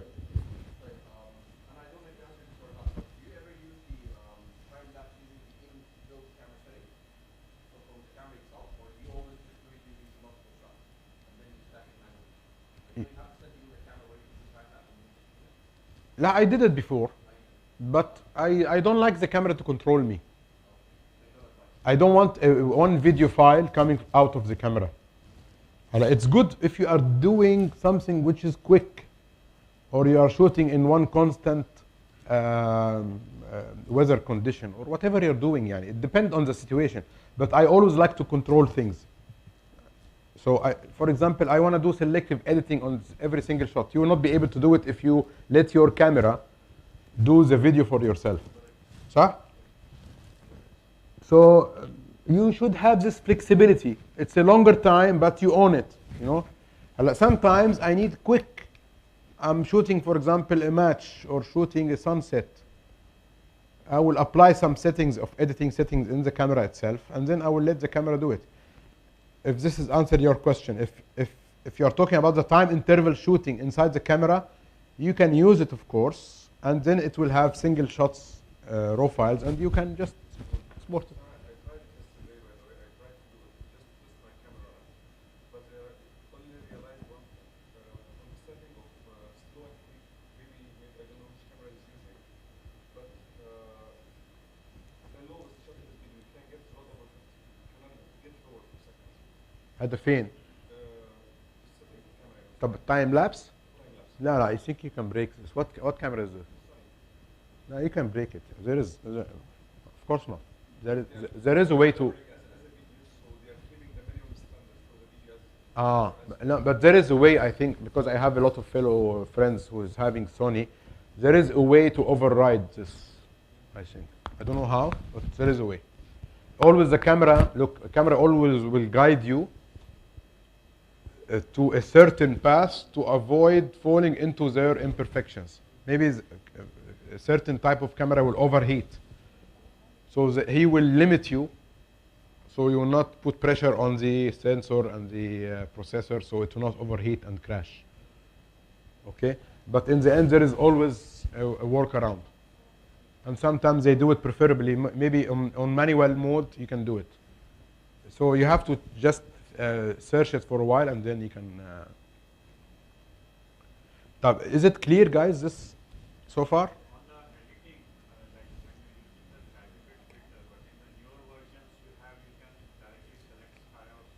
Yeah. Look, it is very good to have the selection, sky selection, but in the end, you want to make things look natural. So the area, always the transition area between the sky and the... If it's perfectly done, you know, you will feel something's wrong. That's why I don't like to separate those layers and then increase the mountain size and get it closer and this tree make it bigger, and because it's, I don't know, just a taste, you know. So better to use the graduated, because always graduation is reality. Even in 3D, if you have graduation, gradual effect, it is reality. If you are a painter or you are a pencil painter, when you learn how to do a gradient with your pencil, HP or whatever, and then you smooth it with a piece of cotton or anything, this is gradual, and it will look real. The shadow, everything, gradient is one of the secrets of creating something realistic. for the light games and the way it shed light and shadows, those differential between the light and the shadows and the gradient effect, it what will distinguish between a flat image or non-real image and a real image. حتى بالportrait, if you are taking a passport photo, you have to have no shadows at all. Everything is well lit, two sources of light, one reflector, so you'll get a full flat image of the face. If you want to get artistic portrait, you will have maybe one single light from one side, a weaker one from here, and you will start to have those kind of shadows and games of, you know, it will look better. طيب, do you have any question in the time lapse, guys? Now after I edit all the pictures, I export them as the zip files or not? I prefer JPEG. Why? Because it's faster. It is compressed. I'm keeping the raw files. I'm keeping the signature of the XML, or what they call it, the signature of the edited file is there, so I can go back and open it again. I can export it in whatever I want again. But for this particular reason, I just use the JPEG. The last step for rendering, how can I Rendering the video.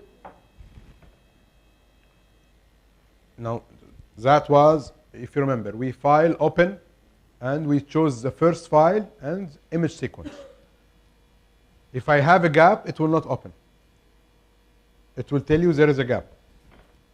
Okay? Right. And then I opened it, and there is the file. File, export. Export, not save as. And then go down to render video. And here I will choose the settings that I want. Now I'm exporting a video, not a shot. جاوبتك على سؤالك؟ تمام.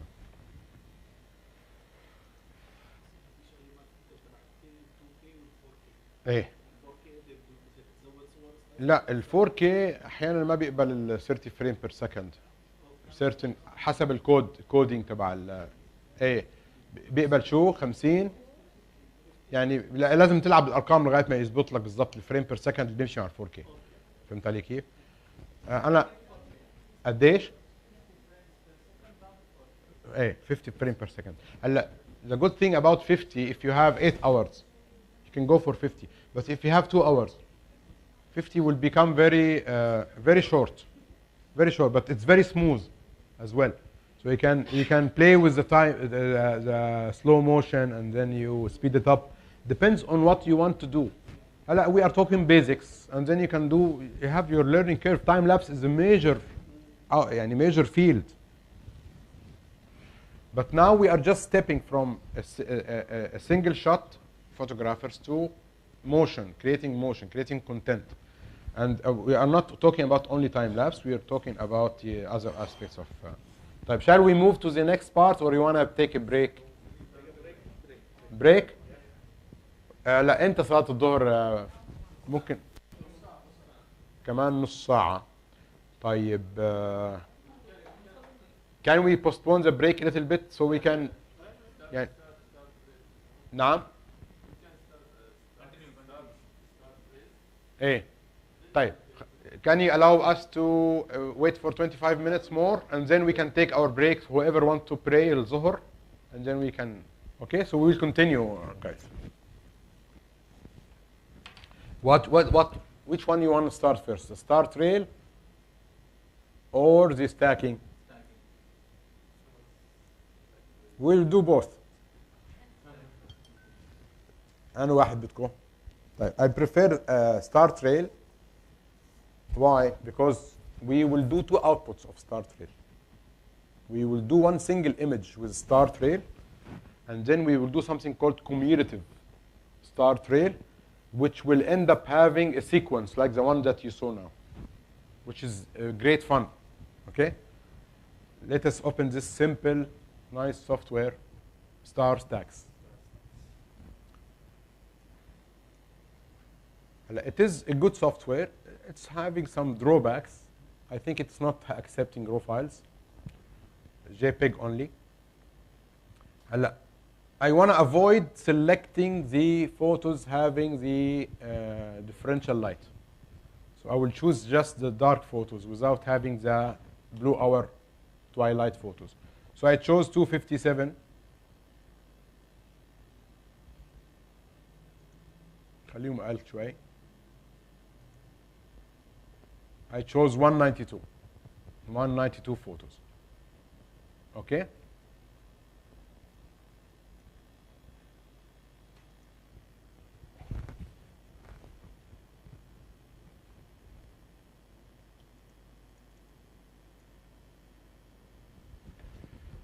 طيب.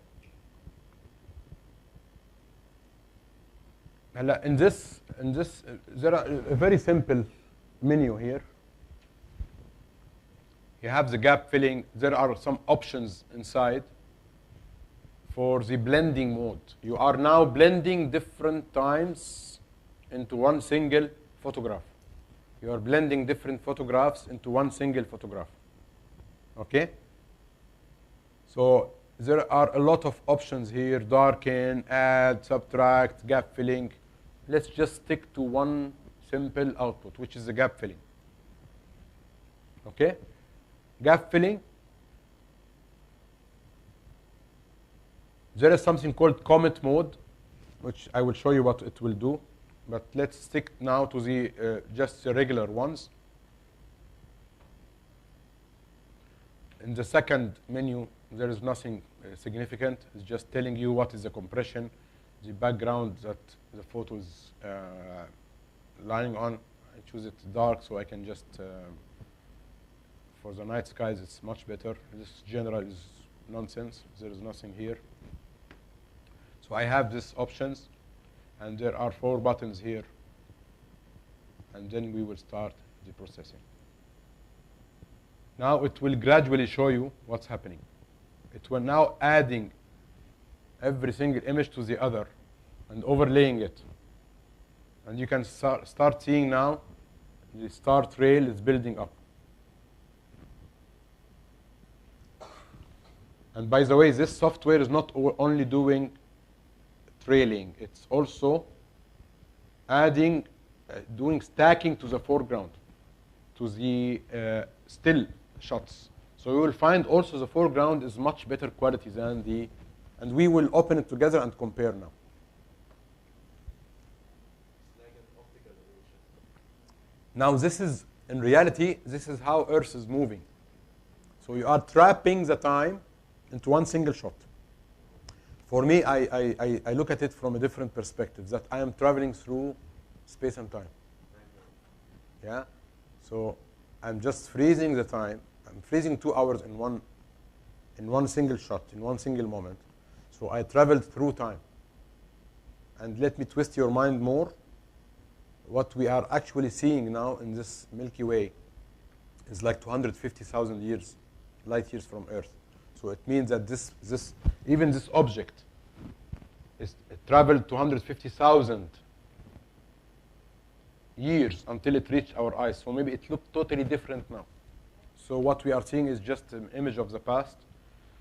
So we are looking at the past, then looking through this 2 hours. So your mind will start to bend. Yeah, yeah. So you will suddenly feel yourself like you are tiny. I am nothing. I am just a speckle of, of dust in this universe. And the more you feel yourself this small, the more big you will become, because you will feel the greatness of the Creator. You will feel the simplicity of life and the greatness of life. Many aspects that will open when you start sitting at night and imagining all of those things.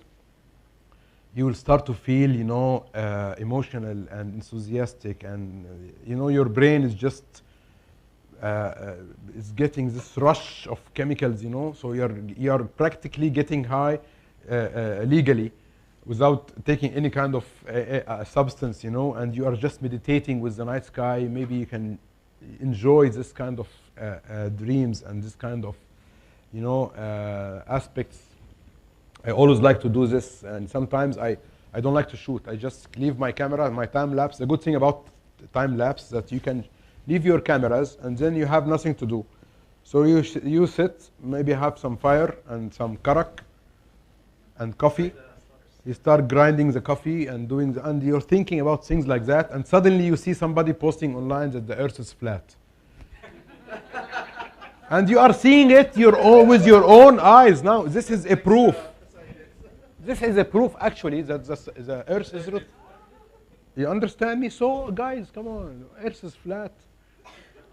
I'm looking at Mars, Jupiter. Everything is just a sphere. And specifically, only Earth is flat, So, some people are really... and when you think about those space and time things, you get, overwhelmed. Yeah. And how God is great, and this overwhelming things. There are some, if you attended any of those astrophotography classes with me or lectures, some of those objects are 2,000 light years away. It means that if you are standing on this object at that time and looking at Earth, you will see Jesus getting born 2,000 years ago. If you are standing at Orion, you will witness Prophet Muhammad, maybe Hijrah, because it's 1,450 years away from Earth. So if you are on Orion looking at Earth, you will see the past. It's really amazing, you know what I mean? If 7,000 years, you will see the pharaohs building the pyramid. Still are doing the... So it's really amazing. Those facts, when it comes together, it's very strange. So you can see now it's shaping up. It's not yet finished here, but it is shaping up.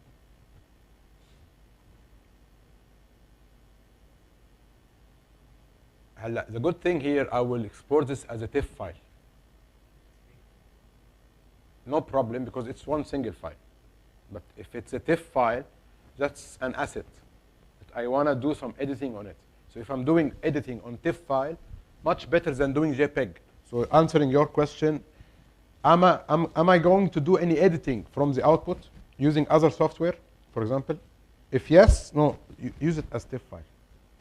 But if you are just having this as a final, the end of the journey, and then so JPEG is better.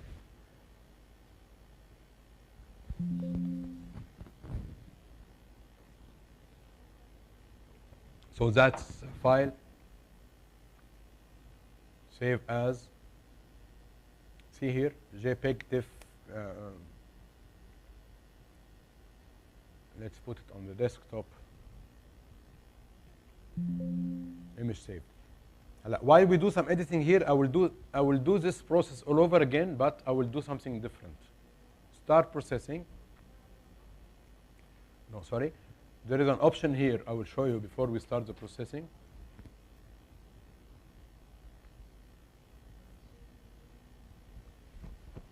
Look at that option, guys. Cumulative image saving. So now when I did the save, the first one, it is exported as one single image. شايفينها? One single stacked file. But if I press on that button here, save after each step, so what it will do? It will save number 1. And then it will create a trail from 1 and 2 and save 1 and 2 together as one file. Then 1, 2, 3. Then 1, 2, 3, 4, 5. Then 1, 2, 3, 4, 5, 6. So it will create a cumulative saving. And this is great in creating also some kind of time lapse. And you will see this time lapse building up. So imagine in the end now, you have those two outputs. You can do some editing with it. I will show you some examples. You saw it in this exposure. At the end of this session, I will show you some examples which will get you, inspired that I want to go and shoot. Let's now, do you want to do this? Let us do this and automatic, where is it? Blending. وين راحت؟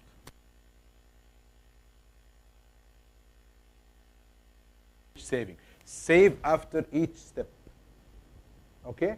Where do you want to save it?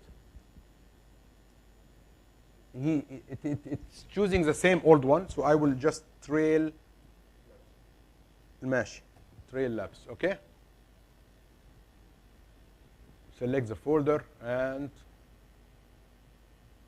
start processing. While this is happening,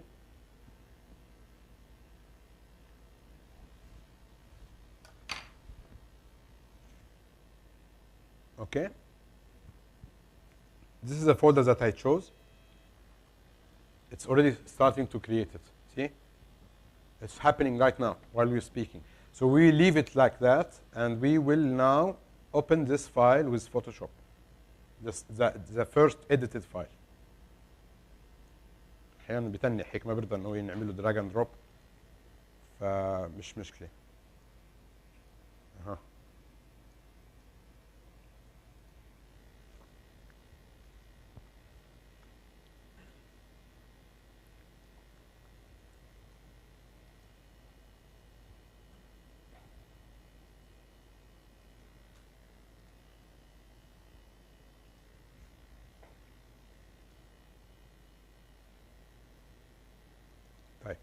Now, I am here, so I am itchy. I don't like to work, but on the camera raw filter. So I can just open filter, camera raw filter, and it will open the same menu of the camera. It's magnificent piece of tool, you know, or software. هلا, the star trail is too lit. I feel it's too lit. It's too bright, right? So what we can do, we can just reduce the, see? If you reduce the highlights a little bit, it's becoming much more distinctive, the lines. Especially the Milky Way itself, because we are trailing the galactic core, so it's too bright. I can do this, it's more than enough for me. But what we can do, again, let us do our game.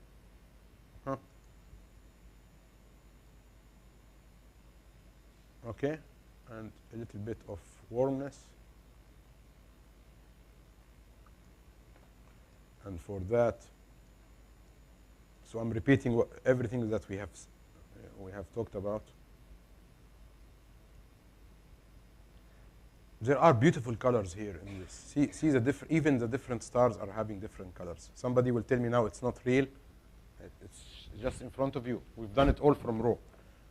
So what I can do now, a little bit of vibrance, saturation, and it will look.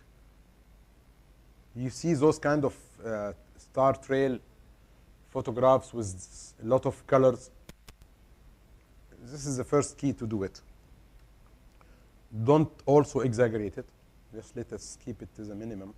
And let us play with the white balance, because the white balance now will show more colors.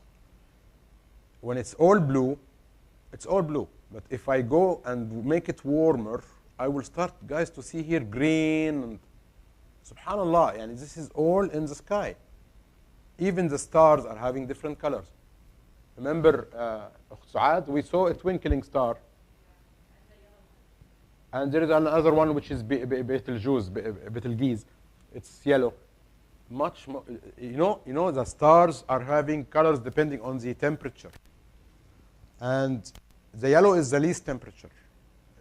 There is red, and there is blue, there is white. And even in Quran, there is a verse that, for وَالْعِيَاذُ بِاللَّهِ جَهَنَّمْ, the different stages of Jahannam or nar or fire, it will become red and white and then blue. So it's almost the same colors that we see in the stars. Those kind of colors reflect the heat and the temperature and the content of the star and the percentage of hydrogen. And I'm not a scientist, but roughly speaking, this is it. It looks perfect for me now. I love it. By the way, I didn't do this photo before on time lapse. So I'm happy with it like that. Let's now do a comparison. If I open now one single file of the JPEG, the ones I exported the first time, انتوا معي ولا وقعتوا مني؟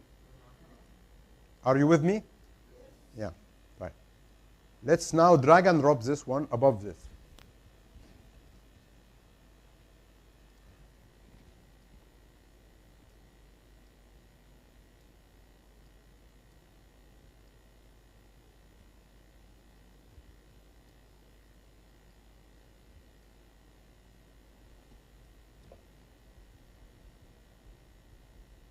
Just roughly, just to compare.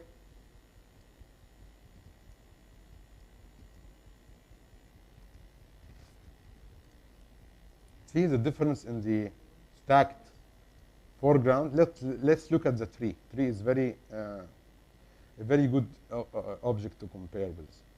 هلا we will do a third one, which is the stacking, and put it all together and see what happens.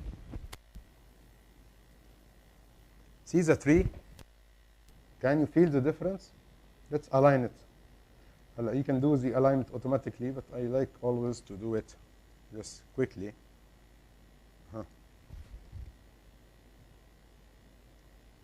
It's aligned now.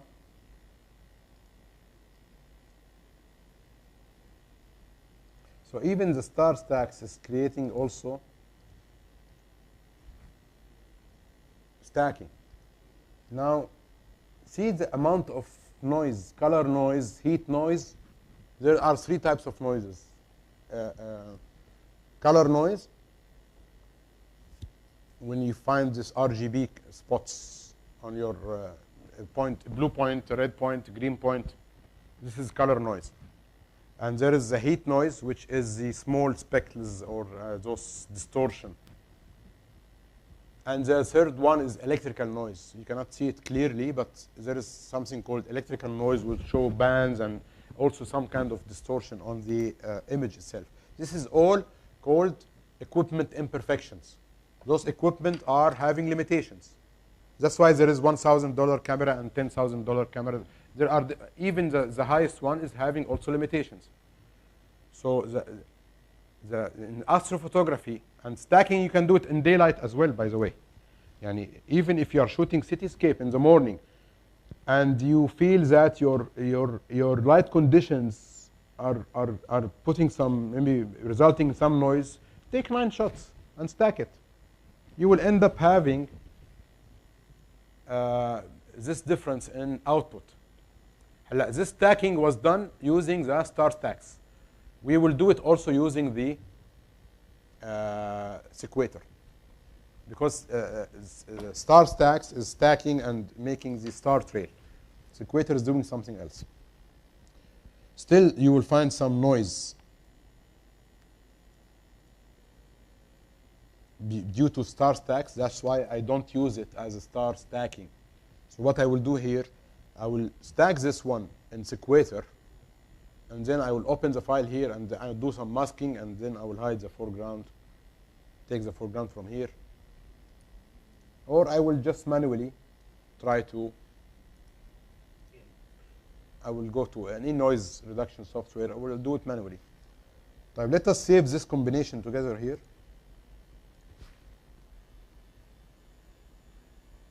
Okay. And let's check if this is finished or not. It's about to be finished. So now I have star trail. I have a video. Okay. And the third thing we will have after the break, inshallah, we will take the we will do the stacking using sequator. Now, if I have in the end those kind of outputs, with those 3 outputs I created, see how many outputs from one single session. So I did those 2 hours. I have those 3 different outputs. That's, I hypothetically called it the 3 dimensions.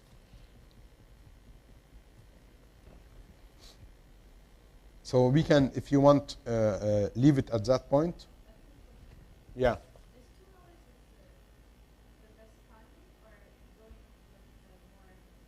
هو أقل ما يعني أنا شايفه, I see that it is the minimum that will create a good balanced video. 8 seconds as we saw, 10 seconds, 7 seconds. It is a good amount of photos to create star trail without recognizable gaps.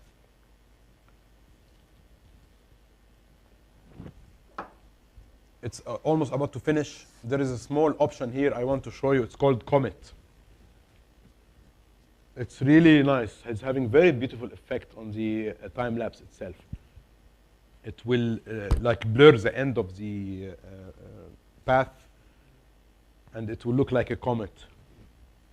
So it's really nice, really nice. So this piece of software, if somebody did it now, maybe programmed this software maybe a year ago, he will take from you a subscription of $20 per month or like that, and he will just rob you. But this guy did it for free, like 15, 20 years ago. Maybe he's dead now. I don't know if he's still alive or not. But those are the good old days when applications were on iPhone was 2 dirhams, 3 dirhams maximum. There is nothing called subscription. Subscription, it killed everything, you know. It's your right to own the Photoshop for life. Why should I pay for it every month? Come on. That's why I work in virtual. I have my own company. I have project management branch and also photography branch. So in photography, I do mostly virtual reality. So in virtual reality, it's the same. There is a monopoly on the software. So everybody will want to give you a cloud service, monthly subscription service, and then at any point of time you stop paying, khalas, you are disconnected. All your clients are disconnected. Everything is gone. That's why I went to a Spanish company. I can pay a big upfront, but I own what I do. I own it. Khalas, it's mine. Nobody should own what I have. But it is what it is, you know. It's what's happening. There is another option. Let's now do something. Let's keep it rolling. We did the cumulative output. We saved it on a file. And now what we will do, I will just choose the commit mode. I will leave it running. Okay, I'm planning everything. Too picky. We will go pray, okay, and we will come back at what time, Fuad? 15 minutes maybe? Yeah. So you want to have the lunch before or after, whatever you want, guys. 5 minutes, 6 minutes, Zuhr will so anybody wants to make wudu, let's gather and come back here after like 20 minutes. 20 minutes is a good? Huh? Yeah. Let's go back here, be back here at 12:45. Okay?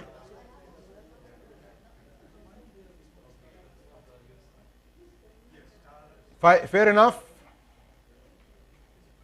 I'm doing the gap filling now and the commit mode. Lock it and let's go.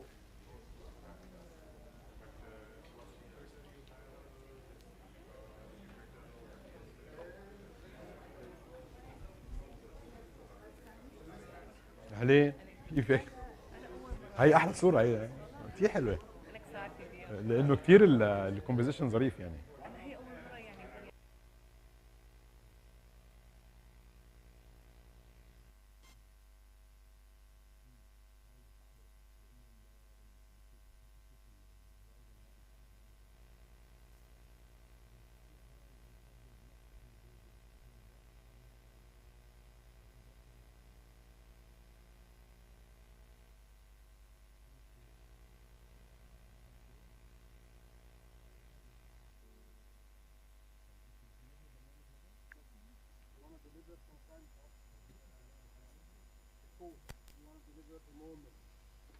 Much better explained with 30 seconds, 15 seconds, rather than having one shot.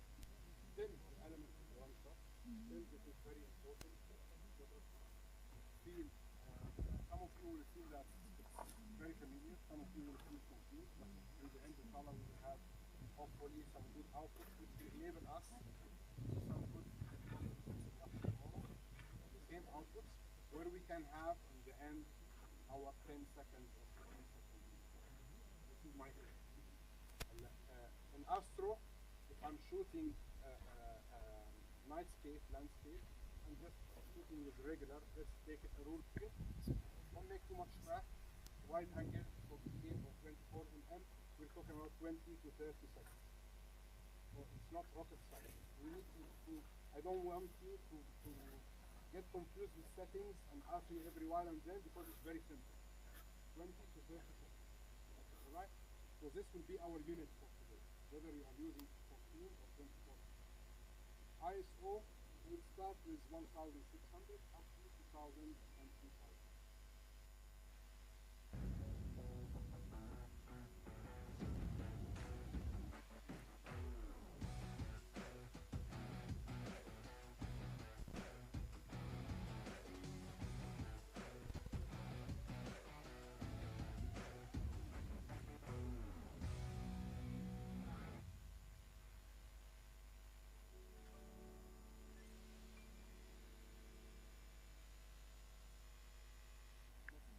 You want to deliver some kind of a quote.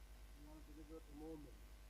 It's much better explained with 30 seconds or 15 seconds rather than having one shot. Still, the element is one shot. Still, this is very important. Feel. Some of you will feel that it's very familiar. Some of you will feel confused. But in the end, inshallah, we will have hopefully some good output which will enable us to do some good processing after tomorrow. The same output where we can have in the end our 10 seconds or 15 seconds. This is my aim. And, in Astro, if I'm shooting nightscape, landscape, and just shooting with regular, let's take it a rule kit. Don't make too much track. Wide angle 14 or 24 mm. We're talking about 20 to 30 seconds. So it's not rocket science. We need to I don't want you to get confused with settings and ask me every while and then, because it's very simple. 20 to 30 seconds. Alright? So this will be our unit for today, whether you are using 14 or 24. ISO will start with 1600 up to 2000 and 3000. You want to deliver some kind of a quote. You want to deliver a moment. It's much better explained with 30 seconds or 15 seconds rather than having one shot. Still, the element is one shot. Still, this is very important. Feel. Some of you will feel that it's very familiar. Some of you will feel confused. But in the end, inshallah, we will have hopefully some good output which will enable us to do some good processing after tomorrow. The same output where we can have in the end our 10 seconds or 15 seconds. This is my aim. In Astro, if I'm shooting nightscape, landscape, and just shooting with regular, let's take it a rule kit. Don't make too much track. Wide angle 14 or 24 mm. We're talking about 20 to 30 seconds. So it's not rocket science. We need to I don't want you to get confused with settings and ask me every while and then, because it's very simple. 20 to 30 seconds. Alright? So this will be our unit for today, whether you are using 14 or 24. ISO will start with 1600 up to 2000 and 3000.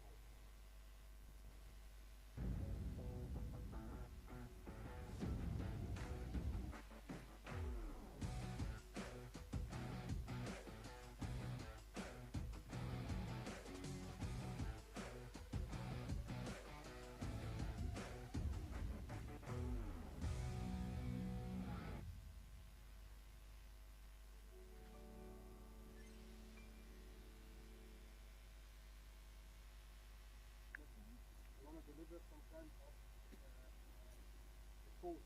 You want to deliver a moment. It's much better explained with 30 seconds or 15 seconds rather than having one shot. Still, the element is one shot. Still, this is very important. Feel. Some of you will feel that it's very familiar. Some of you will feel confused. But in the end, inshallah, we will have hopefully some good output which will enable us to do some good processing after tomorrow. The same output where we can have in the end our 10 seconds or 15 seconds. This is my aim. In Astro, if I'm shooting nightscape, landscape, I'm just shooting with regular. Let's take a rule here. Don't make too much track. Wide angle, 14 or 24 mm. We're talking about 20 to 30 seconds. So it's not rocket science. We need to I don't want you to get confused with settings and ask me every while and then, because it's very simple. 20 to 30 seconds. Alright? So this will be our unit for today, whether you are using 14 or 24. ISO will start with 1600 up to 2000 and 3000.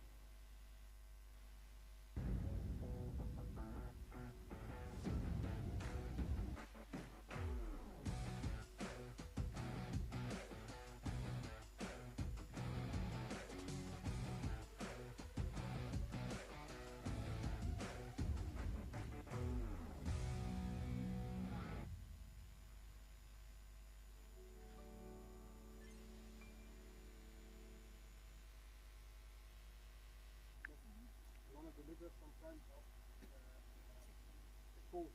You want to deliver a moment. It's much better explained with 30 seconds or 15 seconds rather than having one shot. Still, the element is one shot. Still, this is very important. Feel. Some of you will feel that it's very familiar. Some of you will feel confused. But in the end, inshallah, we will have hopefully some good output which will enable us to do some good on the same outputs, where we can have in the end our 10 seconds or 15 seconds. This is my aim. In Astro, if I'm shooting nightscape, landscape, I'm just shooting with regular. Let's take a rule here. Don't make too much track. Wide angle, 14 or 24 mm. We're talking about 20 to 30 seconds. So it's not rocket science. We need to I don't want you to get confused with settings and ask me every while and then, because it's very simple. 20 to 30 seconds. Alright? So this will be our unit for today, whether you are using 14 or 24. ISO will start with 1600 up to 2000 and 3000.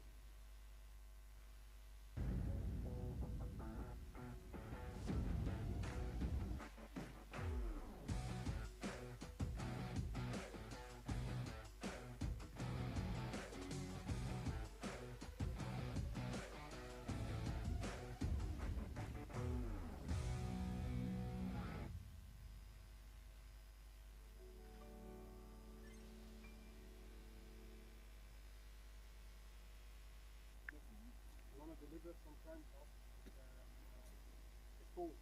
You want to deliver a moment. It's much better explained with 30 seconds or 15 seconds rather than having one shot. Still, the element is one shot. Still, this is very important. Feel. Some of you will feel that it's very familiar. Some of you will feel confused. But in the end, inshallah, we will have hopefully some good output which will enable us to do some good tomorrow on the same outputs, where we can have in the end our 10 seconds or 15 seconds. This is my aim. In Astro, if I'm shooting nightscape, landscape, I'm just shooting with regular. Let's take a rule here. Don't make too much track. Wide angle, 14 or 24 mm. We're talking about 20 to 30 seconds. So it's not rocket science. We need to I don't want you to get confused with settings and ask me every while and then, because it's very simple. 20 to 30 seconds. Alright? So this will be our unit for today, whether you are using 14 or 24. ISO will start with 1600 up to 2000 and 3000.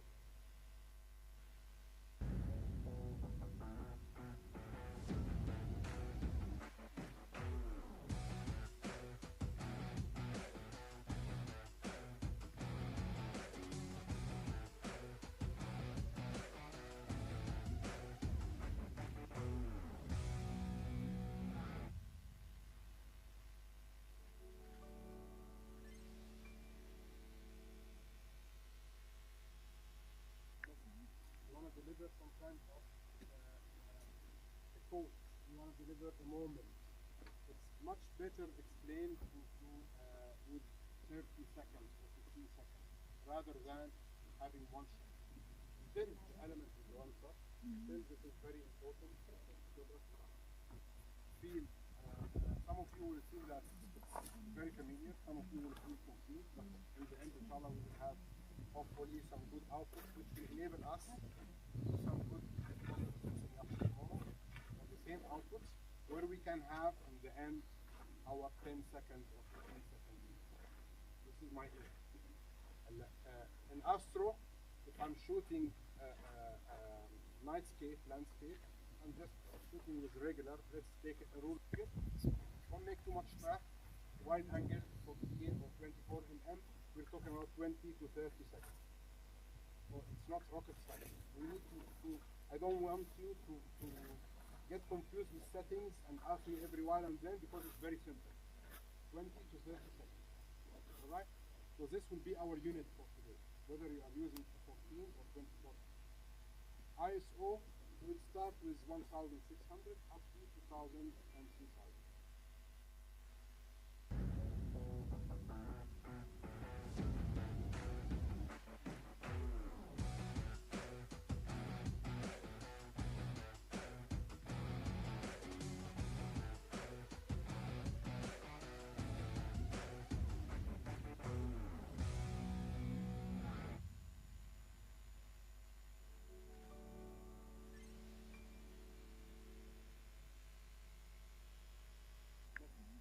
Deliver some kind of a quote. You want to deliver a moment. It's much better explained with 30 seconds or 15 seconds rather than having one shot. Still, the element is one shot. Still, this is very important. Feel, some of you will feel that it's very familiar. Some of you will feel confused, but in the end, inshallah, we will have hopefully some good output which will enable us some good tomorrow on the same output where we can have in the end our 10 seconds or 15 seconds. This is my aim.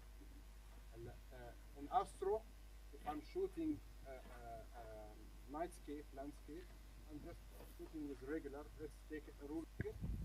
Don't make too much track. Wide angle, 14 or 24 mm, we're talking about 20 to 30 seconds. So it's not rocket science. We need to I don't want you to get confused with settings and ask me every while and then because it's very simple. 20 to 30 seconds. Alright? So this will be our unit for today, whether you are using 14 or 24. ISO will start with 1600 up to 2000 and 3000.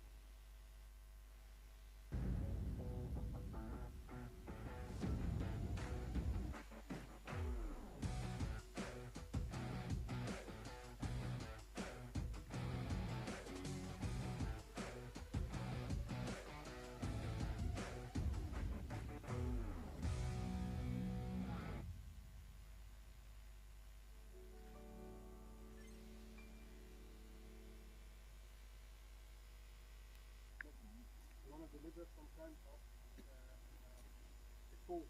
You want to deliver a moment.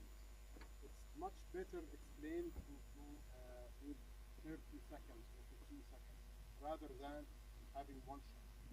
Still, the element is one shot. Still, this is very important. Feel, some of you will feel that it's very familiar. Some of you will feel confused, but in the end, inshallah, we will have hopefully some good output which will enable us some good tomorrow on the same output where we can have in the end our 10 seconds or 15 seconds. This is my aim. In Astro, if I'm shooting nightscape, landscape, I'm just shooting with regular, let's take a rule here. Don't make too much track.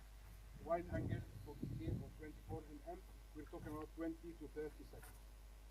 So it's not rocket science. We need to I don't want you to get confused with settings and ask me every while and then because it's very simple. 20 to 30 seconds. Alright? So this will be our unit for today, whether you are using 14 or 24. ISO will start with 1600 up to 2000 and 3000.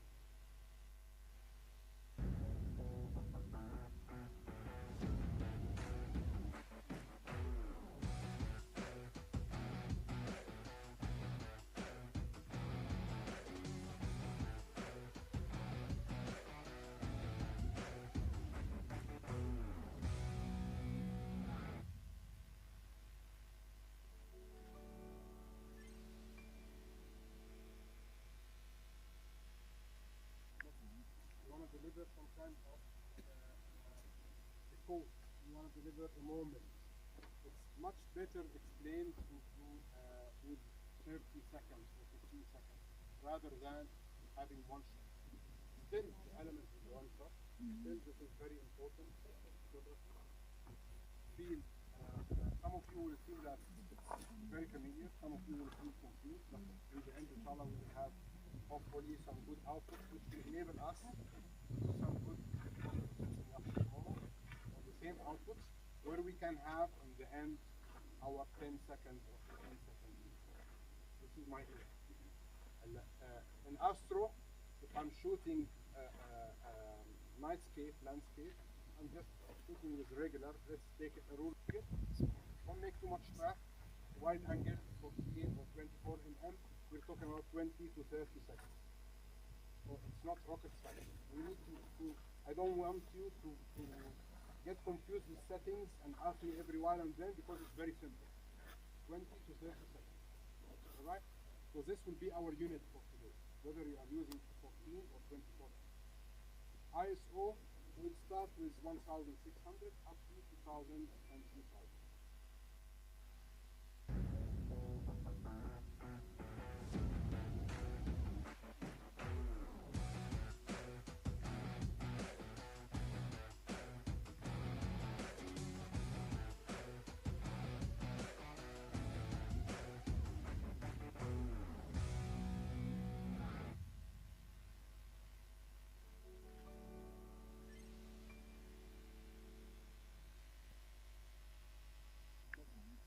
Deliver some kind of a quote.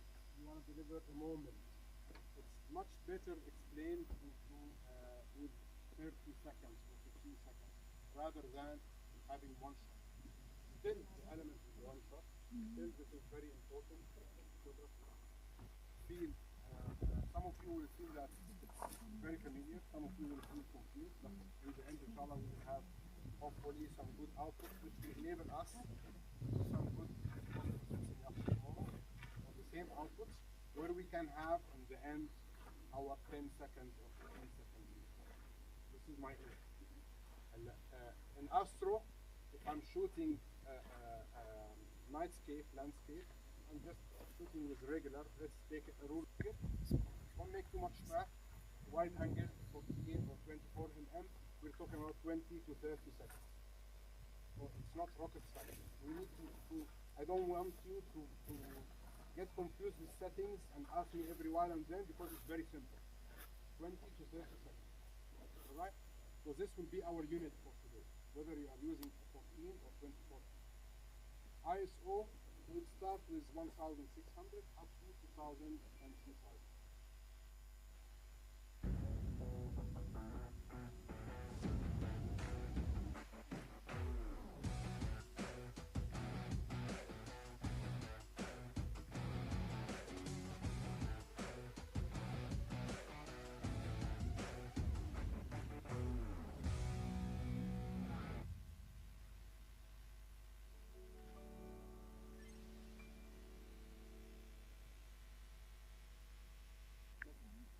Deliver some kind of a quote. You want to deliver a moment. It's much better explained with 30 seconds or 15 seconds rather than having one shot. Still, the element is one shot. Still, this is very important. Feel, some of you will feel that it's very familiar. Some of you will feel confused. But in the end, inshallah, we will have hopefully some good output which will enable us some good tomorrow on the same outputs where we can have in the end our 10 seconds or 15 seconds. This is my aim. In Astro, if I'm shooting nightscape, landscape, I'm just shooting with regular, let's take a rule here. Don't make too much track. Wide angle, 14 or 24 mm, we're talking about 20 to 30 seconds. So it's not rocket science. We need to I don't want you to get confused with settings and ask me every while and then because it's very simple. 20 to 30 seconds. Alright? So this will be our unit for today, whether you are using 14 or 24. ISO We'll start with 1,600 up to 2,000 and 3,000.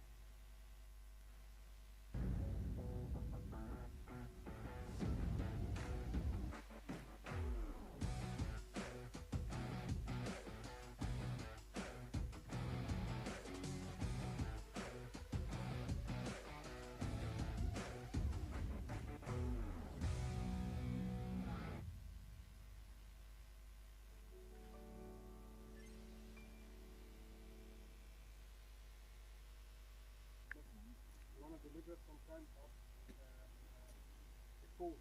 You want to deliver a moment.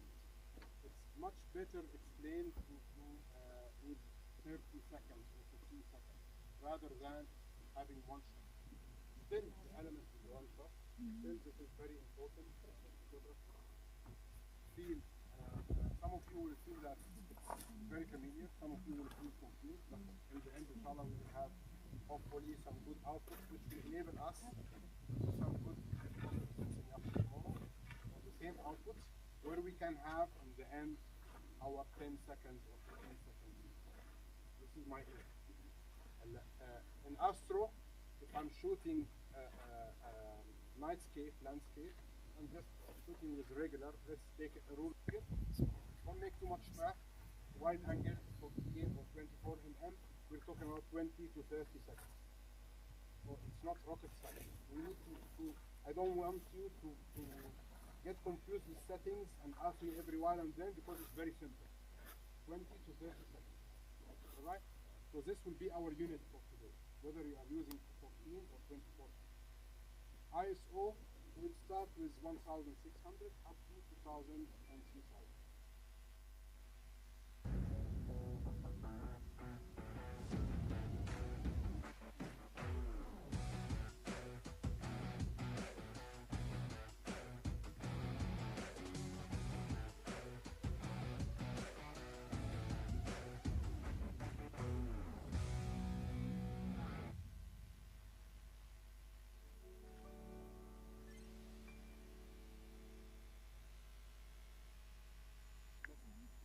Deliver some kind of a quote. You want to deliver a moment. It's much better explained with 30 seconds or 15 seconds rather than having one shot. Still, the element is one shot. Still, this is very important. Feel. Some of you will feel that it's very familiar. Some of you will feel confused. But in the end, inshallah, we will have hopefully some good output which will enable us some good processing up tomorrow on the same output where we can have in the end our 10 seconds or 15 seconds. This is my aim. In Astro, if I'm shooting nightscape, landscape, I'm just shooting with regular, let's take a rule here. Don't make too much track. Wide angle, 14 or 24 mm, we're talking about 20 to 30 seconds. So it's not rocket science. We need I don't want you to get confused with settings and ask me every while and then because it's very simple. 20 to 30 seconds. Alright? So this will be our unit for today, whether you are using 14 or 24. ISO will start with 1,600 up to 2,000 and 3,000.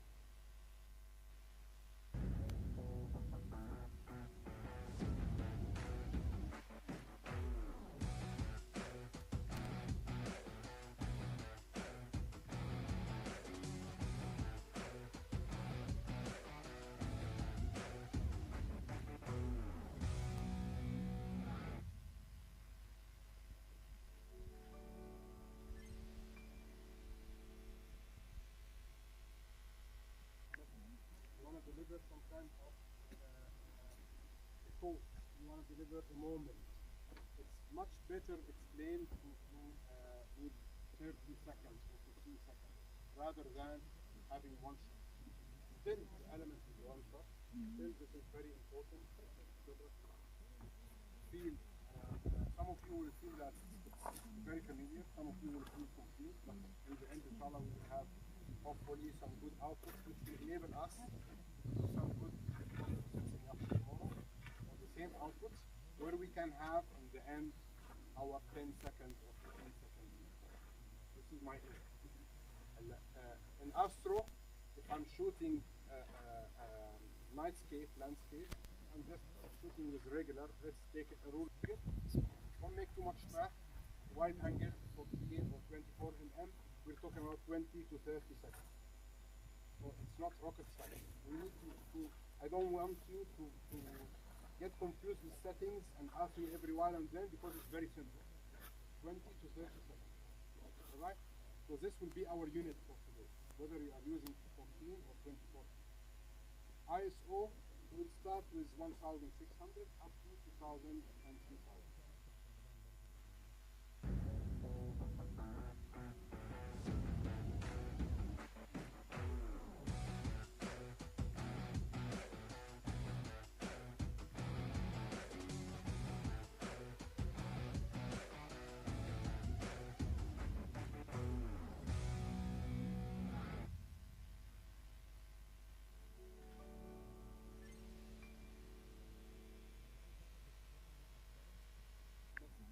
You want to deliver some kind of a code. You want to deliver a moment. It's much better explained with 30 seconds or 15 seconds rather than having one shot. Still, the element is one shot. Still, this is very important. Feel. Some of you will feel that it's very familiar. Some of you will feel confused. But in the end, inshallah, we will have hopefully some good output which will enable us to do some good processing up tomorrow for the same outputs, where we can have in the end our 10 seconds or 15 seconds. This is my aim. In Astro, if I'm shooting nightscape, landscape, I'm just shooting with regular. Let's take a rule here. Don't make too much track. Wide angle, 14 or 24 mm. We're talking about 20 to 30 seconds. So it's not rocket science. We need I don't want you to get confused with settings and ask me every while and then, because it's very simple. 20 to 30 seconds. Alright? So this will be our unit for today, whether you are using 14 or 24. ISO will start with 1600 up to 2000 and 3000.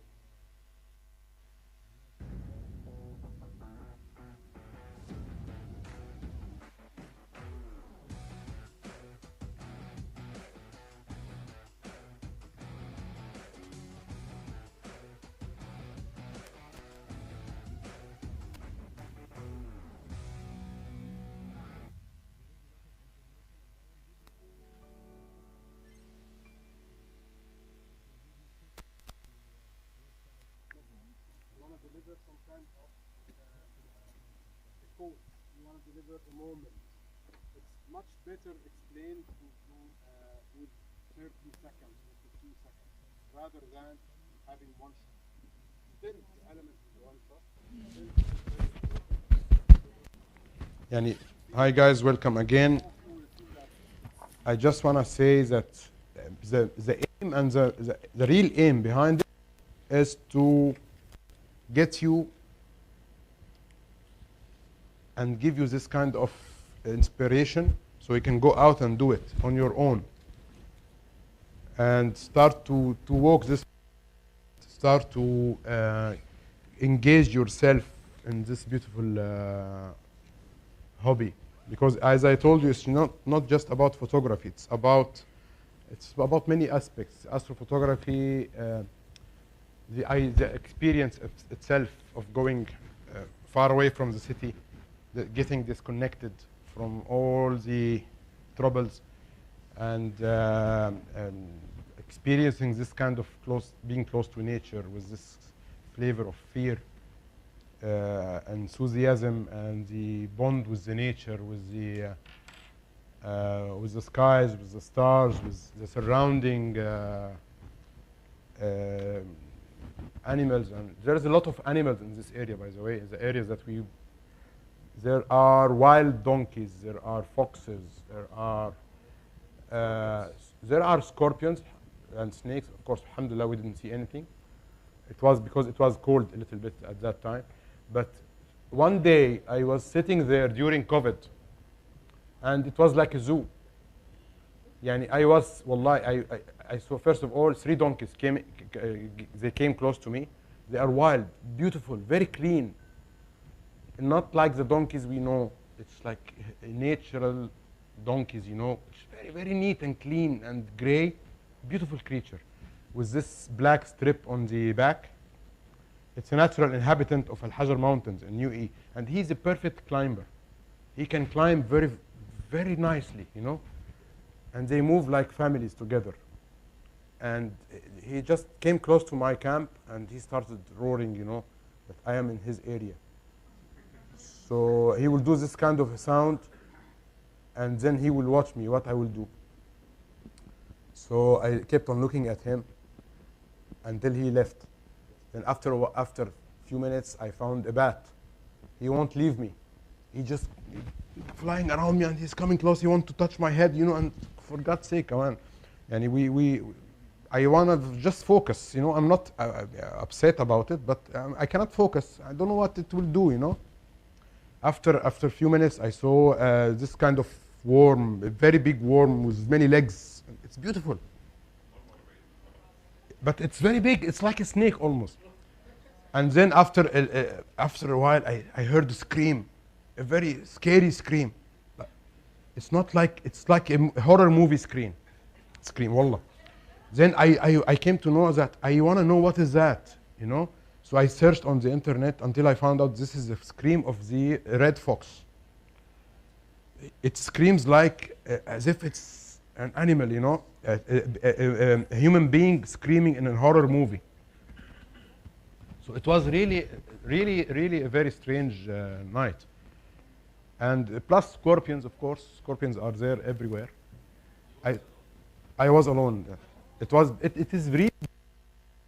هو ربك يكون معاك. يعني whenever I go alone, I will do one thing. It's scary. Once I step foot into the location, I will play Surah Al-Baqarah on repeat. خلاص بقى. Because I am alone, I cannot be alone by my So I have to have something which is protecting me. Then you get used to it, you know. At that day, it was really very distinctive day. It was in the middle of COVID lockdown. I had special permissions to go out, and the planes, there was no planes at all. So I was shooting time lapses all over the wadi. Nothing. No light at all, you know. And there was rain before it. It was not flooded, but there was rain, so there was some small ponds here and there. And it is very shallow, so I got some reflections. I will show it to you. And then I put many cameras here and there, okay? And usually in the dark, what I will do, I will camp in one area. I will open my car, you know, the back cargo and everything, and I put the tent and the equipment. I'll put one tracker, heavy tracker taking deep sky, and then I will spread 3-4 cameras or 2-3 cameras, depending on the amount of cameras that I have, all over the wadi, so I can take time lapses. And then I will go every 2 hours. I will change the location a little bit. I'm not using sliders, so I will just go and change the location, so I will have a versatility of compositions. So I almost memorize the location, and I know that the camera is here, and the other one is there. And so it's completely dark, but I know where I will go. So I went to the several cameras. At one point of time, I was going to change the battery on one camera, and I kept on walking. I didn't reach. So I kept on walking like 3-4 minutes. I said, there is something wrong. And I didn't find this small rock with this tree, this landmarks that I made and signed the location with. Then I saw a small hill. So I went above the hill. I saw my car. So I said to myself, come on, what happened? How did I walk this direction, and then I found myself looping back to the same location? So it's simply I lost my way. But I look at it always with the different flavor of science fiction. Yeah, something happened, you know, to keep myself excited about it. So it was. I didn't what? Wallah, I love wildlife, but subhanallah, يعني, shukran, thank you. Even there was a wild cat, beautiful cat, small cat, not a tiger. Yeah, but don't worry. What they during the normal days they will go back inside the wadi. لا, but they are not harmful at all. Believe me. يعني هو المشكلة الوحيدة. The only problem is with scorpions, and it's only a problem if you step on it. And even the snake, if the snake, when he feel endangered, he will attack, because he will feel that you are coming into his territory, to his nest. Else, it will never attack.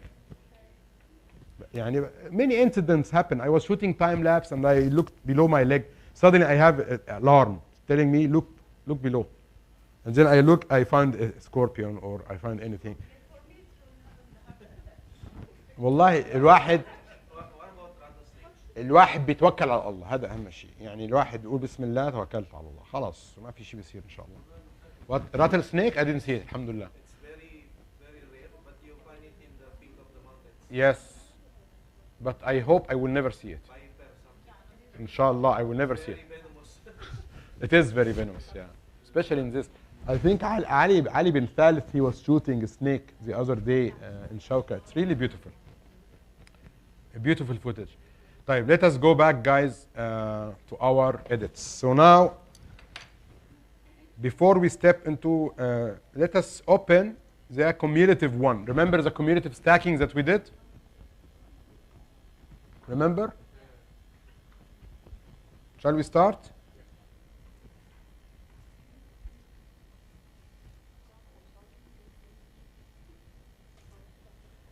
So the trail lapse, if you remember, it's 191 photos, exactly as we did. I will copy the path. So this is like a refreshment to the movie of the time-lapse output. I will choose the output. I want to make sure that the sequence is correct. Easiest thing is to just calculate the number of files and make sure that there is no gap, or just wait for the message to appear telling you that there is an error. I will pick the first one, then I will open it.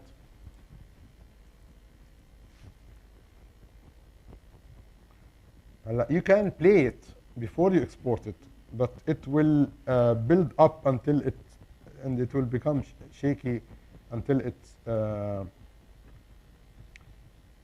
if you can see, it is playing now. So it will show you this kind of development of the star trail until its end. It's really beautiful. We can do it at the, maybe while playing the other videos that I will show you at the end, we can leave it to export because it will take like 5 minutes. So I don't want to waste time.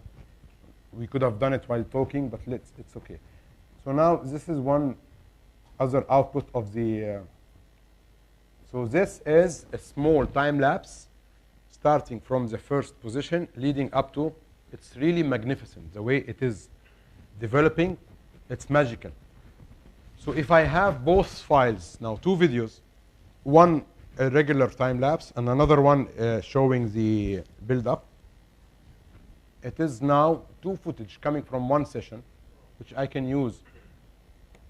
I can use in a small video or anything. Let's do the stacking with Google Sequator. I remember it was there.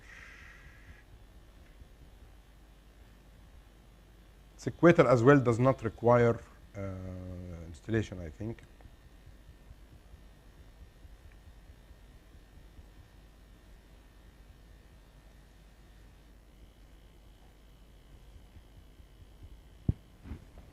It's just click and go. So this is Sequator. You can do the stacking with 200 photos or 190 photos, but what's the point that now the Milky Way is moving, right? So it will be kind of messy if we do it. So, and too much 190 photos to get the clean shots. In other words, what I want, what is my aim from this stacking? I want to have one single shot, like we saw in the previous videos, the pre-made videos for the editing. The aim is to have one single clean shot a very clean, pure, high-resolution shot of the Milky Way and the night sky. So maybe 20 photos are enough, or 15 photos to stack, not more than this. It will give me the same output that I want. If I'm doing deep sky astrophotography, or I'm only shooting the sky without any land, I can take even 50, 100, 200, 300, whatever I want. Because the more I have, the more clarity I will get in the image. And this is exactly what NASA is doing. They are shooting time interval, either from Hubble or from this new telescope, James Webb, or from the Earth observatories, or even the astrophotographers, like many other photographers here and there, backyard. You keep on shooting those objects in multiple nights until you get as much data as possible. This is a totally different field. It's having some specialties.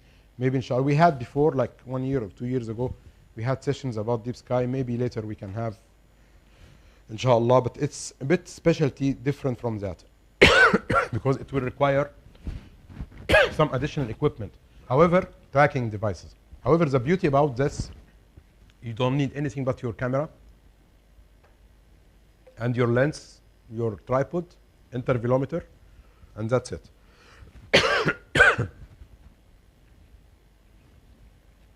So let's take 15 photos.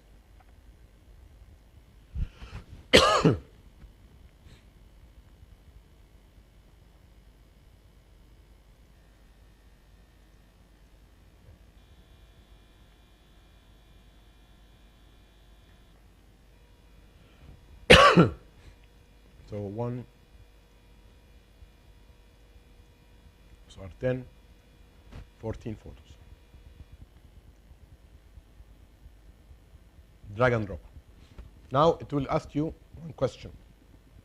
Star image or noise image or vignette image. Now this is a long story.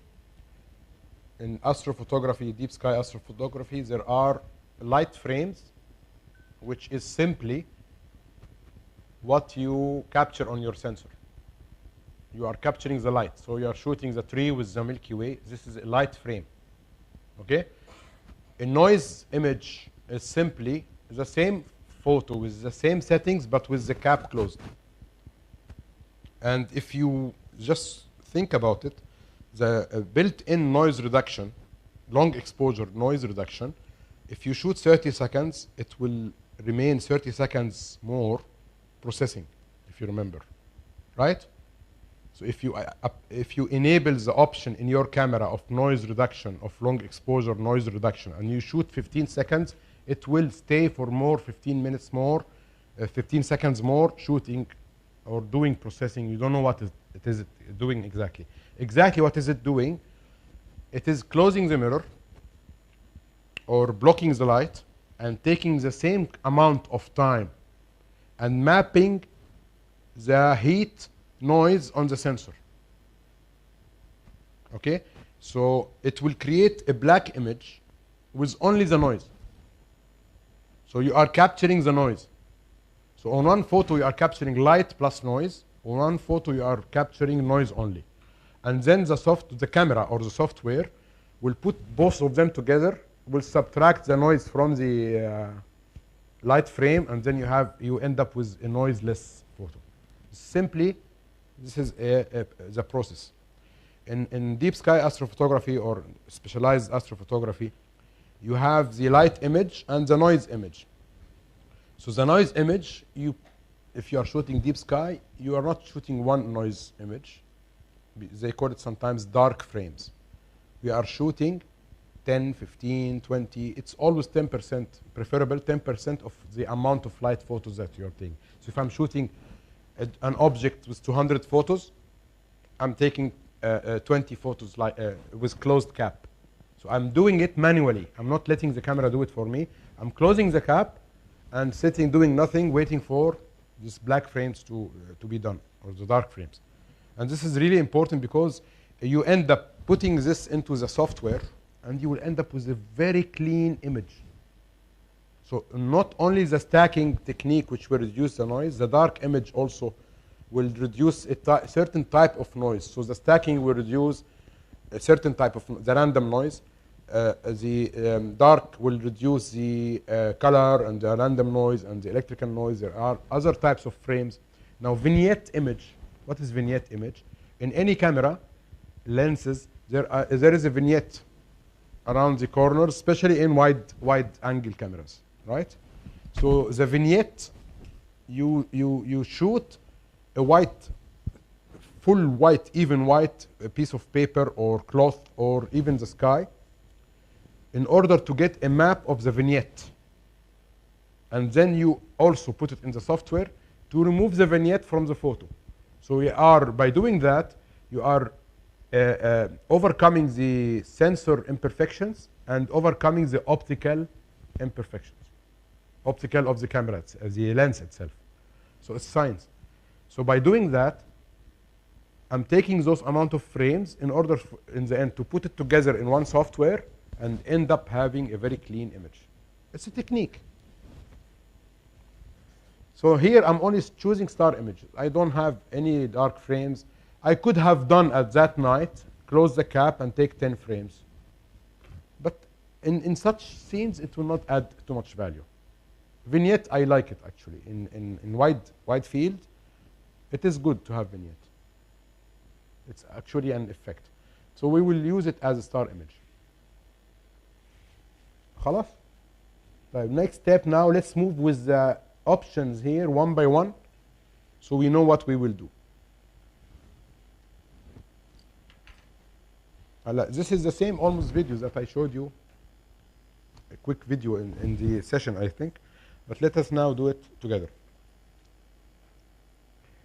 In the composition align stars, I will tell him to freeze, please freeze the ground.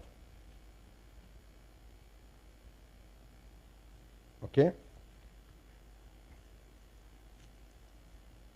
Freezing the ground is very important when I'm doing stacking for both.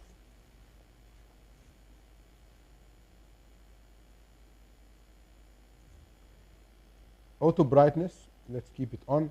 High dynamic range, let's keep it on. Remove dynamic noise, I can keep it on as well. Reduce distortion effect is very important because here I'm using a 14 mm. So it's they call it complex, wide angle. It's telephoto or zoom lens. But here I'm using a complex. So I will do it. Reduce the light pollution. I don't want to do it now because it is required in certain specific aspects. And this kind of aspect is not required because it will remove the light pollution, but it will do some other harm in this particular photo, in landscape. Enhance stars, no need to do anything about it. Merge 4 pixels off, also no need to do anything about it. Time lapse, it will simply, if you put it on, it will create a time lapse video for you. So this is another way of doing time lapse. You can just plug the files here. It will do stacking and then it will give you a time lapse output. Very, very fast and very nice. What is remaining now? Sky region. So I will click on the sky region. I will start now masking. The scroll is defining the radius of the mask.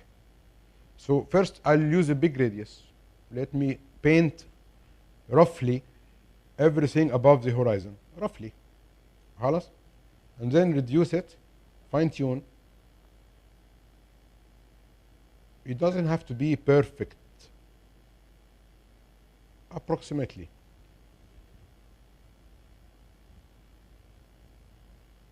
And how many photos is this? 14 photos, yeah? It was 14. We can do a bit more. It's up to you. Now I will reduce. I will play with the radius so I can just remove the trees. Remember this step? We did it before in... I will just make like that. Okay? Try to... Even if you put some... Leave some stars covered with the mask, no problem about it at all. Okay, and here as well. You wanna make sure that this full branches are not selected. Now reduce this one, this radius. Again, it doesn't have to be perfect. I'm just painting. I wish I know who broke this tree.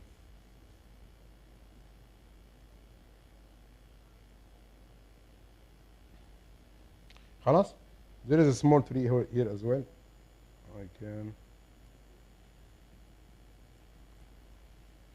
Now we are ready.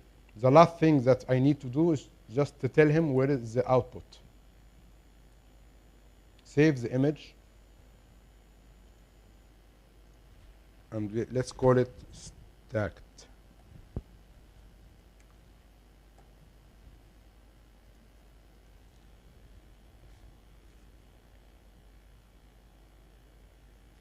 I chose TIFF file if you notice, because I will still do some editing. So again, your question. Here I'm choosing TIFF file because I will go back and edit. So I need the best out of the photo. It will be a big file, not a small one. Hello, what is the good thing about Sequator? It is fast. It is not very slow like other software. Bismillah. Usually in stacking software, it can stay for hours doing the stacking, especially if you had the light frame, the dark frame, the vignette, and all of those kind of calibration frames. It will keep on doing this process for many hours.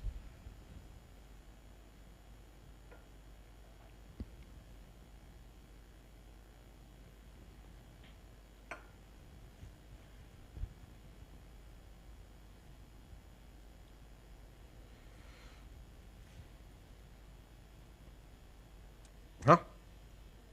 See? It failed. Let us do it again.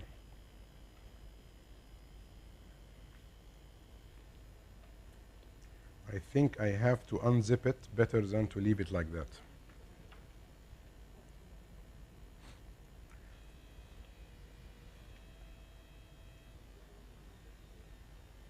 You got all the steps?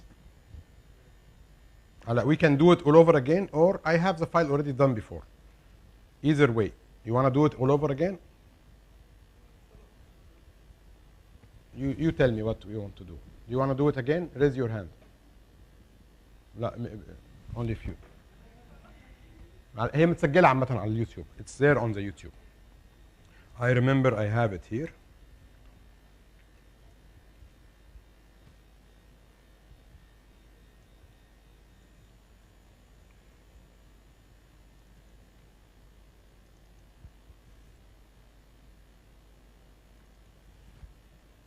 That's a different file, actually.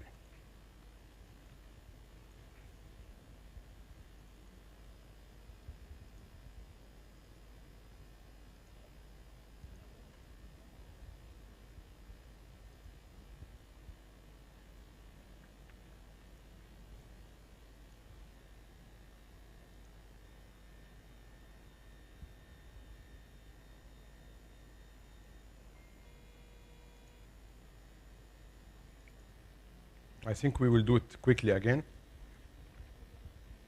because I don't have the file. Extract to Sequator. Okay. Let's do it quickly now.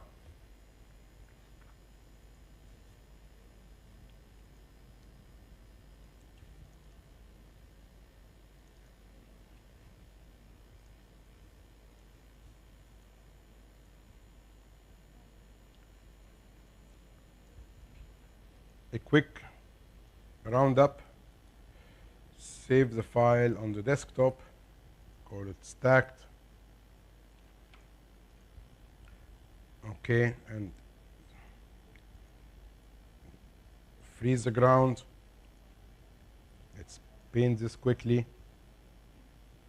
Just a proof of concept. Okay.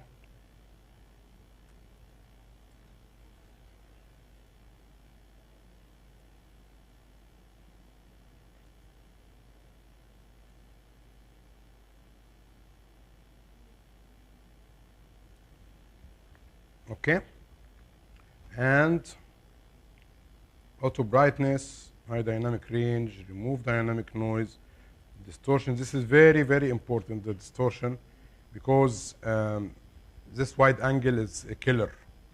Bismillah ar-Rahman ar-Rahim. Let us see.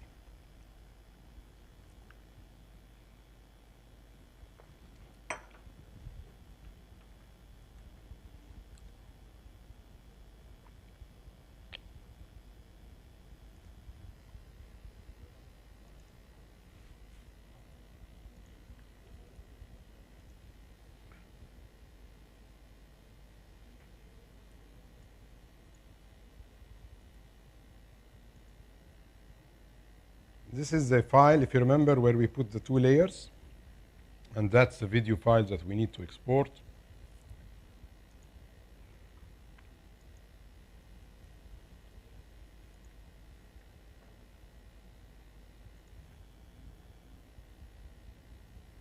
شكله مش عايز يعديها لنا النهارده. طب anyway, it is I don't know why it's hanging. Let us look at the output from another file that we saw in the previous video. I think the problem is happening because of this Windows, practically maybe a window update or anything, or I need to update the latest version of Sequator. But in the end, at least we captured what is exactly is required to be done. And the output in the end, it will look like that: a TIFF file, a stacked TIFF file like that. Almost the same location, almost the same file. If you can notice,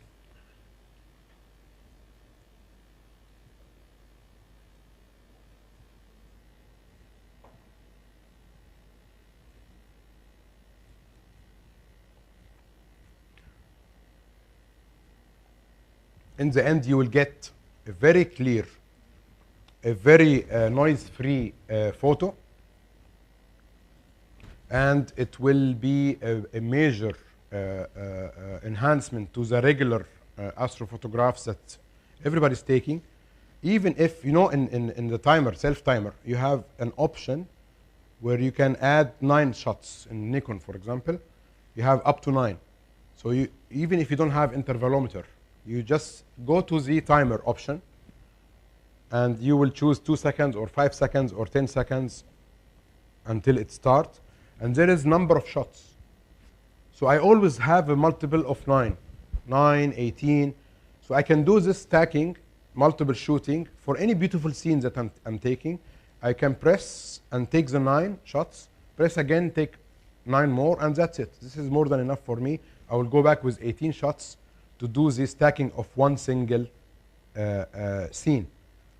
Or if you want to take it by the book, you will just use the intervalometer and take your time lapse, and then extract 20, 30 photos out of your time lapse, and you do the stacking.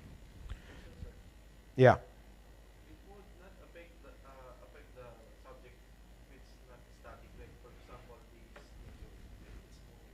But that's why we did the masking. Why the masking? The masking is when we chose the sky, we masked the whole sky, and then we subtracted from the mask the tree. And this is the main aim, that I wanna negate the static items and keep the movable items. So I will end up having a stacked image of the stars and a stacked foreground. So that's why in Sequator I chose freeze ground, and I chose the mask options. You go back to the YouTube video and you keep on rolling. See the first example that I did, the pre-recorded example. It is a full one. And see also the first 2 steps that we did now before the final export. It is basically the information that you need to know. Download the, now your images. You didn't have the time to do the images. Try to go back and pick from your images the best images. I saw one guy, he did already the time lapse, and he posted on Instagram for the other night that we went for. So I want to see those time lapses. Let us have this output of your night, process it, and do the time lapse, do the star trail, and let's now, while we talk and browse through the example of the videos, let us make the output of the star trail video.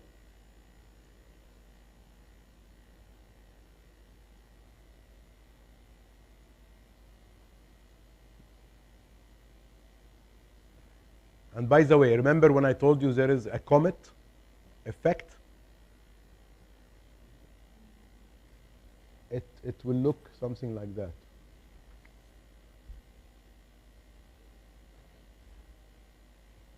It will give you a differential length or thickness of the star.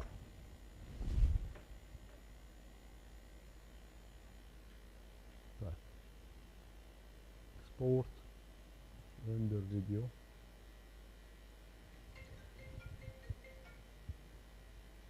I think after food everybody slept.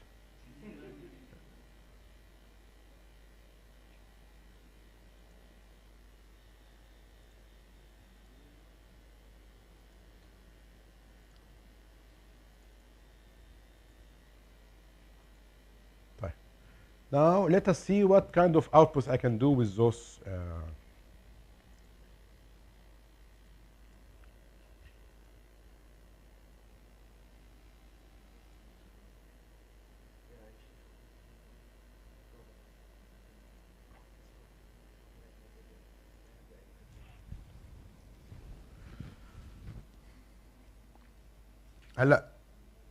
If you have those kind of footages, small footages here and there, you can end up in the end mixing those together. And by the way, most of the mixing is done through a phone, iPhone. I'm not even using Adobe Premiere or any of those. Only for special projects I use it. But for those quick videos, I end up having good results, and sometimes I'm utilizing the phone only for that. For example, this one. This is a mix between small clips, something like that. Some of the items are taken with, this is time lapse, for example, for the moon sitting. See the cast of the moon on the ground.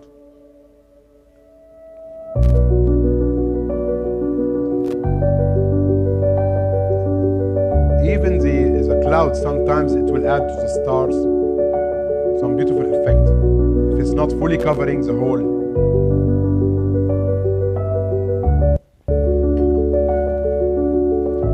You know this glitching, why it's happening?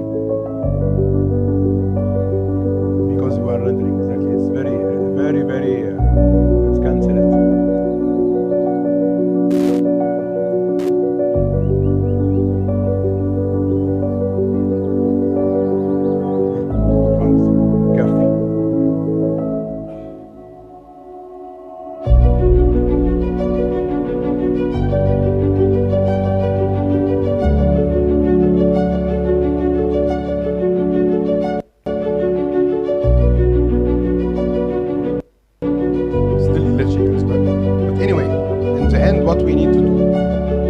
Those information together, get some few clips, and you can even add to the clips some still photographs. You don't have to keep the video only with movable picture. You can add, in the end you will see here an example, a still photo, and you can just animate the photo itself like that, for example.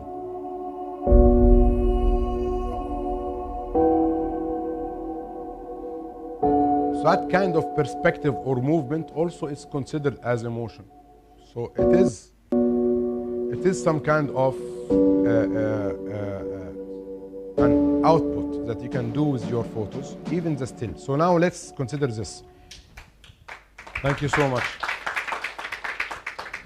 So let's consider this now. I have a time lapse, okay? I have a stacked photo, a very beautiful stacked photo. Then I have a star trail photo, and I have a star trail time lapse. I have 4 outputs of one single session. If I add those 4 outputs together with some good editing, video editing skills, I will end up having a 20 or 30 seconds clip with some beautiful sound on it, and it will end up having a very good piece of output. You know what I mean? So this is exactly what I want to deliver. We saw this video together a while ago. Back in 2021, also in July, at the beginning of the Milky Way season. Too slow like that. Let's close everything.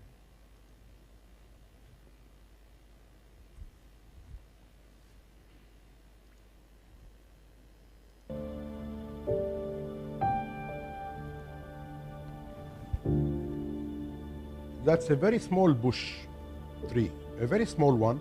And I put the camera too close to the ground, and this is the moon rising. And then the clouds started to come inside. So it was really also a small clip, a beautiful night.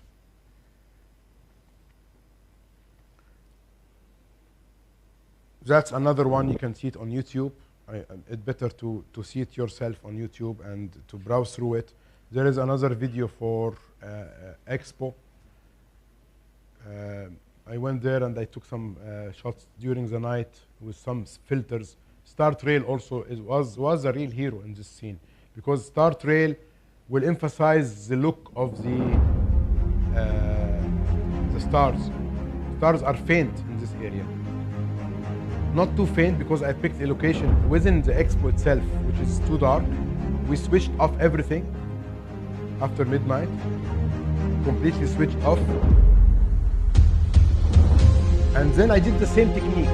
This is a time lapse with the Star Trail.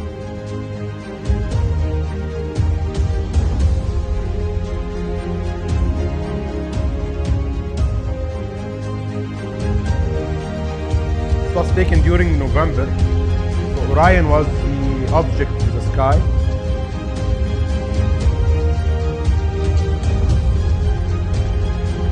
So even in that heavily light polluted area, if you take multiple shots for the Orion or any kind of celestial object, you can in the end have an output.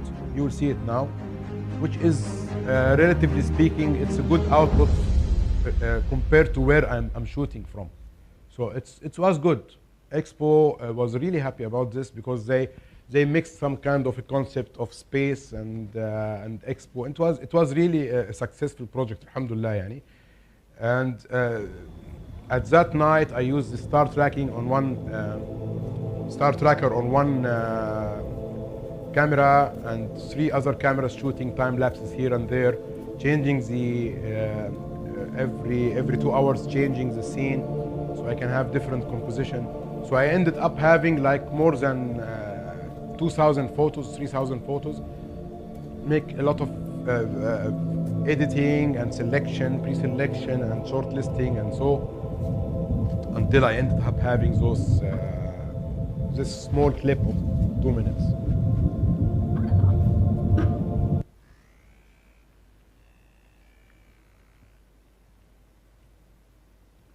Another type also of motion is the 3D visualization of one still image. So this is also a technique, you can do it. Very simple software can do it for you, with creating depth map from your photos and then making this kind of feeling that there is a 3D render of this photo. It's also a really nice thing to add. So even if you have a deep sky object, you can convert one single shot into a video if you do this kind of animation. Like you're flying over the... Exactly. You will feel really enthusiastic about it. So it's endless, guys. If you go on trips, keep on taking those kind of time lapses. This is Egypt, yes. This is in a place called White Desert, maybe one of the darkest area I've ever went through and went to. It's really very dark, and it is too dark to the extent that ISO, you raise it to 5,000 and 600 in order to be able to capture the landscape itself. Here the sun was setting, And I put this camera inside the cave for the whole night, shooting from sunset almost to sunrise. So the Milky Way passed from the start of the cave to the end of it. It was a really magnificent trip, and just the idea of you are exploring a new area and then moving between at night between those cameras to make sure that everything is working fine. It is really a nice. At the same night, I took this camera shooting from inside the cave, another camera shooting from a different location. This is where we camped and spent the night. So I've just put a camera beside me outside the tent. As you can see, the light pollution at the horizon is almost zero. There is no light pollution at all. And it's a very remote area. Nothing but nature. Eh? But this place is clean. I told you there are, and I was talking to this lovely group at that night that when you have this experience with astrophotography and you visit locations, the moment you step into a location, you will get the energy from the location. So you will feel there is negative energy, positive energy. You will feel how are the vibes there. So there are certain locations I go, from the moment I step in, I feel there is a stress here. There is something not very nice, you know. And I end up having some visions and some. I don't want to speak about it. Maybe it's better to leave it to the mountain itself. انت كويس ان ما سمعتيش القصه دي يوميها. كنت روحت على طول. Another location which is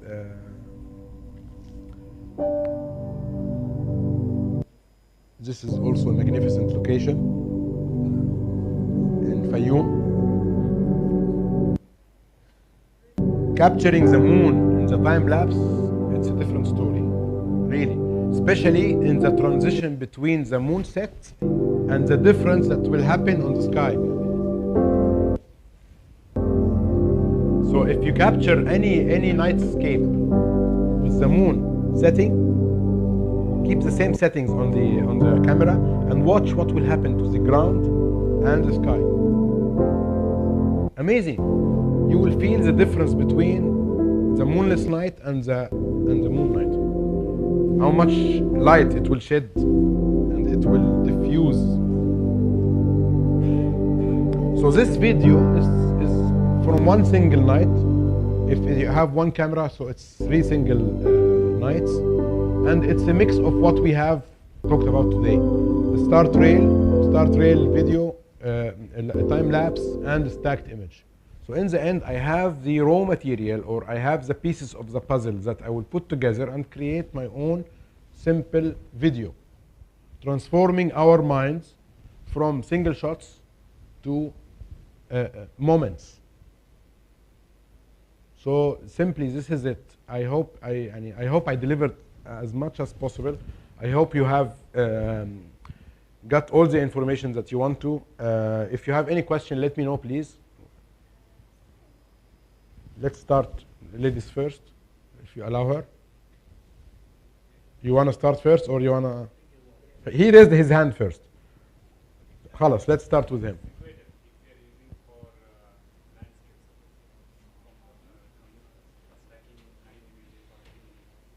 Yeah.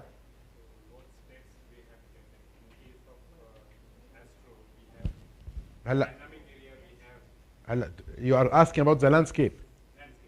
Today we did landscape for Sequator. Yeah. You mean they?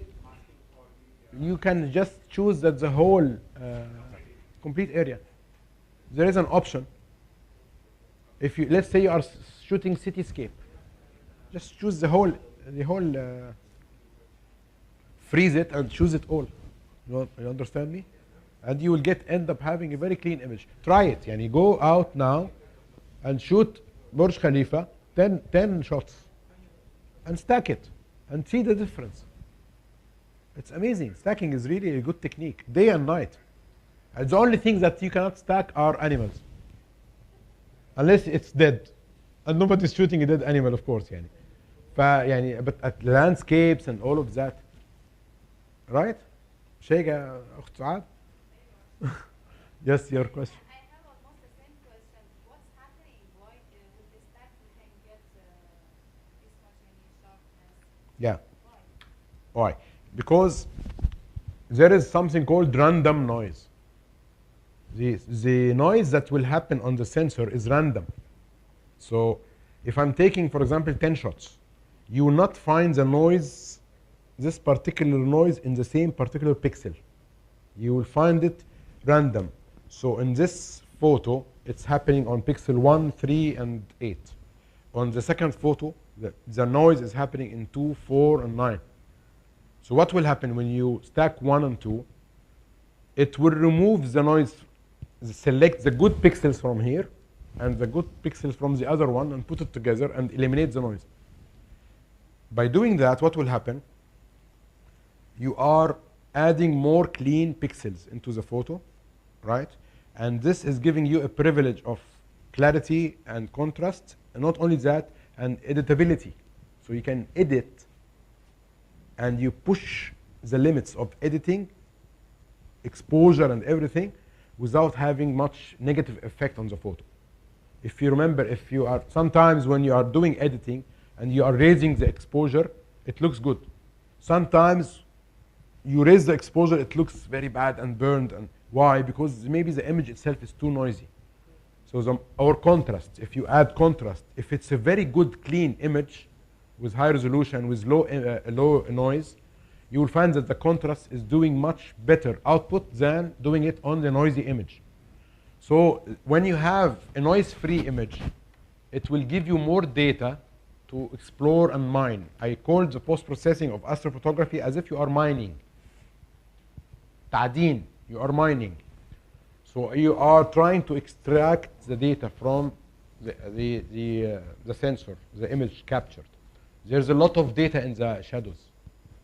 A lot of data in the shadows. And I will speak very honestly. Why I am with Nikon? I'm shooting Astro with Nikon. Because the dynamic range, especially in the shadows, is maintaining much less noise, and you can just extract a lot of data from this shadow. You understand me? So it suits my purpose. As an astrophotographer, I'm using this particular brand because the sensor is delivering for me the amount of dynamic range and the shadows information that I want. So by doing the stacking, I will get a better result and extract this information more and more. So if you do the same editing sequence on one single image and 9 images and the same exposure and same contrast on both, you will find one very ugly photo and you will find one good photo. The only difference is it's much more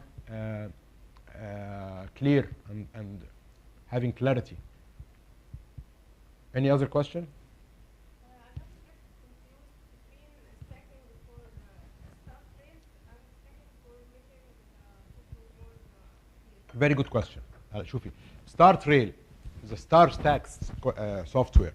If we just think what exactly it's doing stacking. The only difference that it is keeping the previous layer information of the star in the same spot. And the second one, it's not changing and aligning the stars together. It's just keeping it in the same location where it was shot.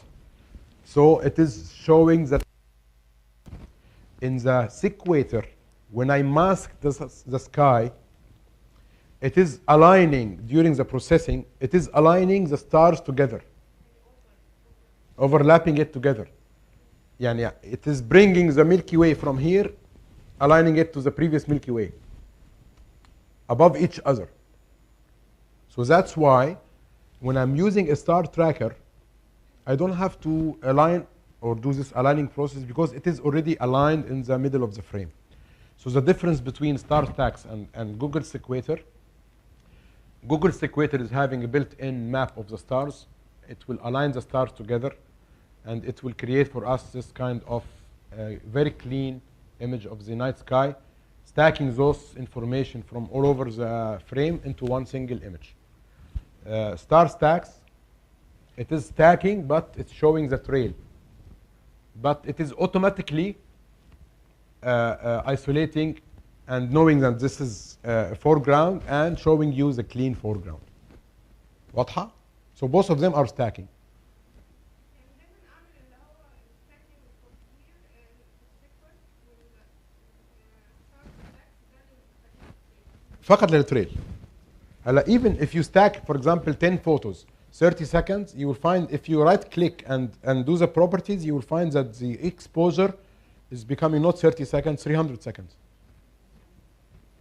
As if you are opening your sensor for 300 seconds. It's the exactly same idea as the batteries. You know, batteries, the batteries, if you stack it parallel, different from stacking it series. So if you have 1.5 volt, if you have it all parallel to each other, it will stay for longer time on 1.5 volts. انت مهندس كهرباء مش كده؟ And if you put it in series, it will 1.5 plus 1.5 plus 1.5. It will have a 9 voltage or 12 or whatever it is. Exactly the same concept. Any other question?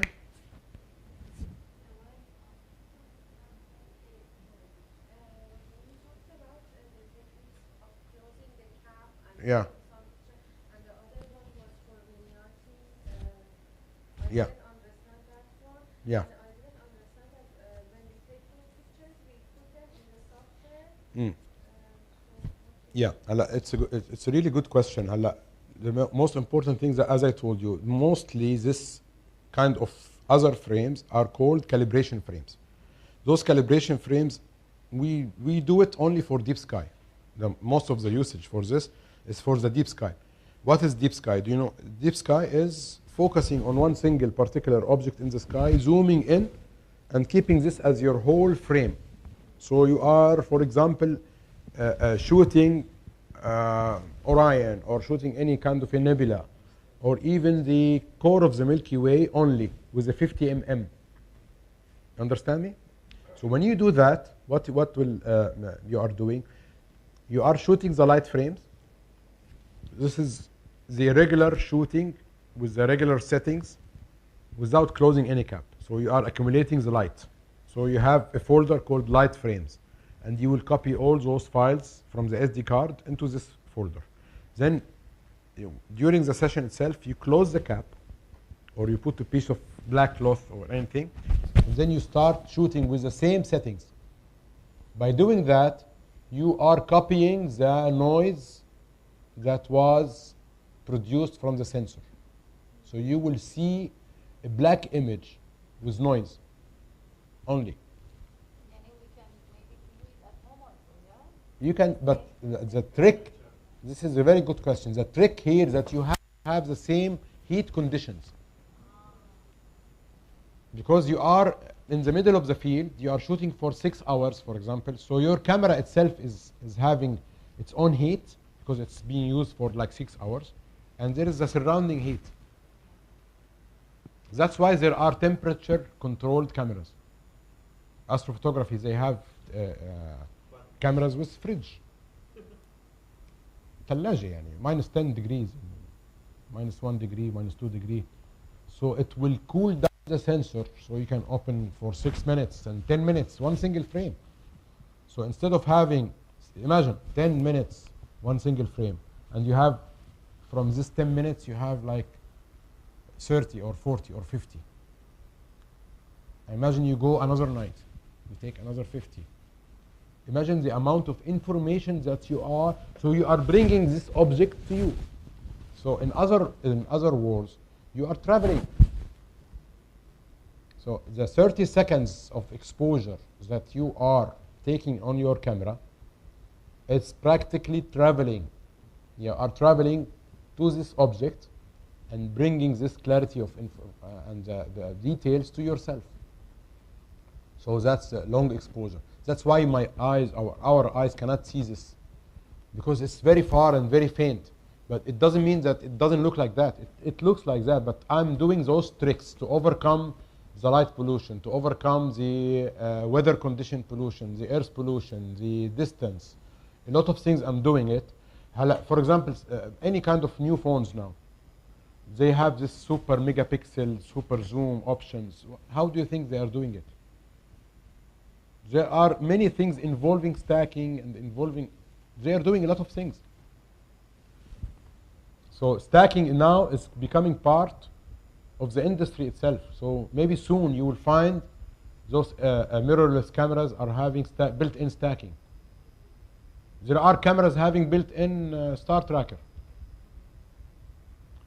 Technology is moving very fast to our favor. To our favor, alhamdulillah. Question. Yeah. About this, you mentioned this built-in stopper, but I think there are some Built-in. they remove the filter, something like to make the photo sharp. Yeah. They removing Yeah. like Yeah. This is a modification. in Astro.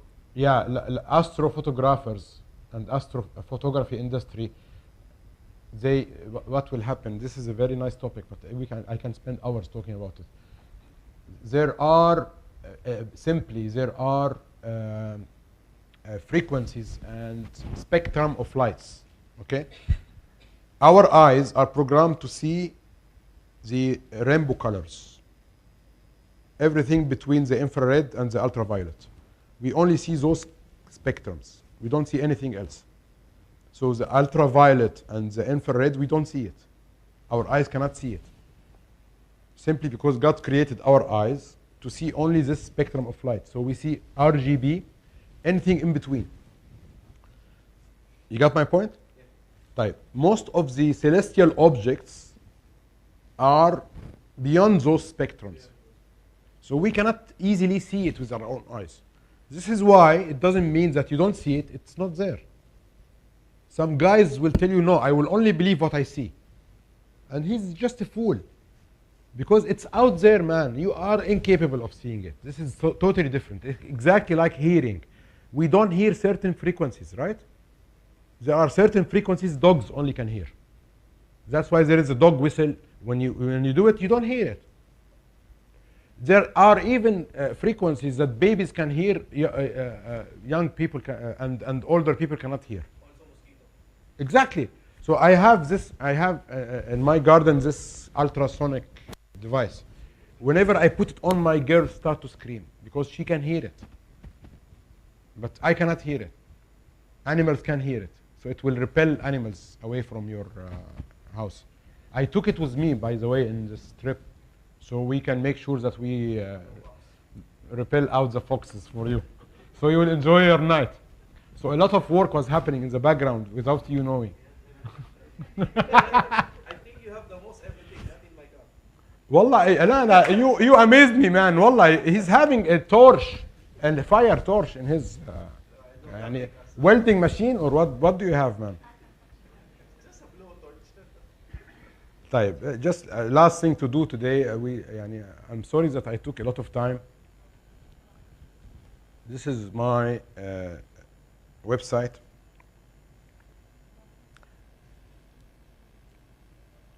And you can find any information that you are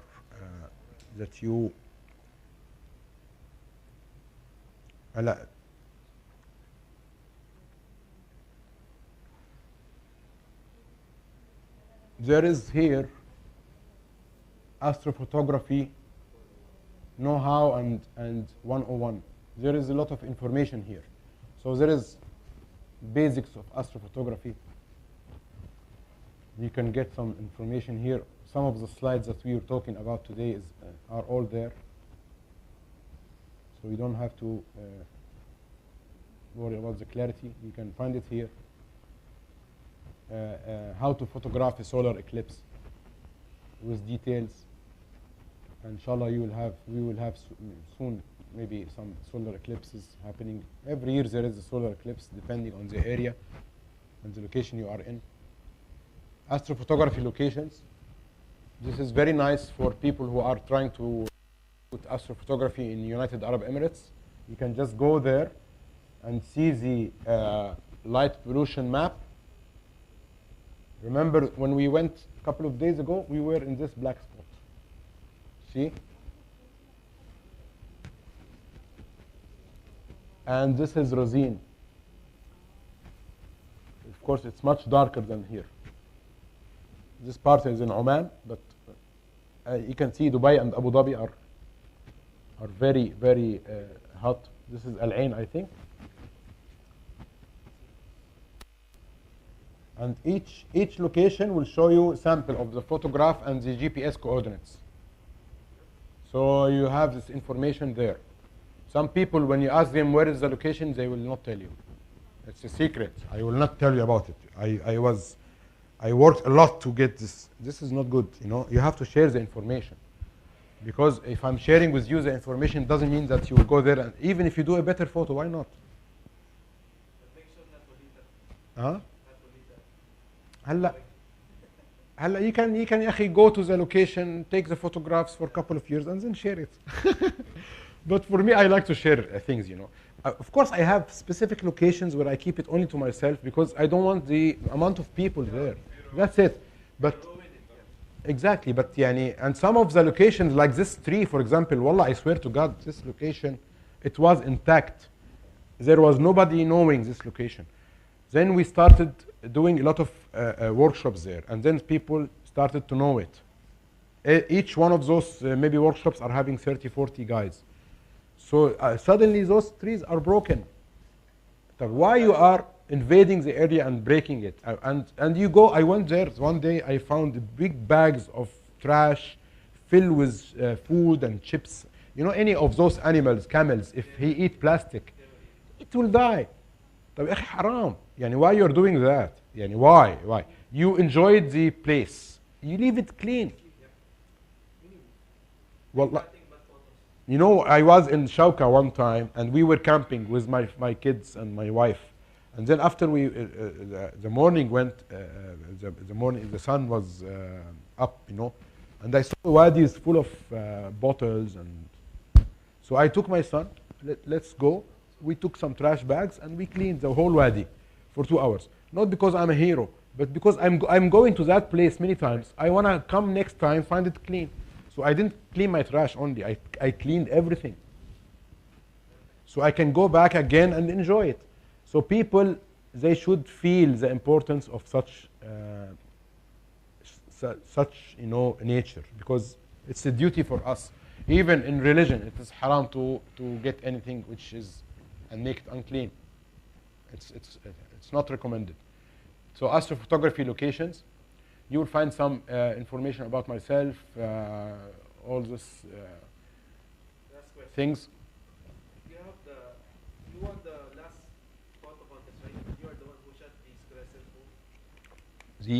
From the HIPA, it's what won the photo contest. Are you the one who took the crescent moon during the solar eclipse? We had a very special event. If you remember, Muhammad, 5 years ago during the eclipse. We did it with HIPA at that time. We went to the place at the empty quarter, and we shot the solar eclipse. It was magnificent. And you can find the photos, I think, here. Sorry? This one, Yeah. So if you are talking about... Like there is a camel and... No, the camel is taken by Shadi Rifai. Actually, there is a funny story about this camel, because 2 photographers were there at the same time in a little bit different location, shooting the same subject. So Shadi Rifai, our friend, was there, and he shot this. And there was, again, another European, I think, photographer who was there. So going back here, you will find workshops. You will find also a lot of information, videos, deep sky photos, virtual reality photographs, some exhibitions, different ideas. So there is a lot of information here. I'll be really honored if you go and visit. Just put Samy Olabi on the internet and you will find it, inshallah. Can you show us again the 3D, some kind of you're flying over to that deep sky only? Without lag? Probably, I don't know why this lag is happening. Let us try to get it from the website. So amazing.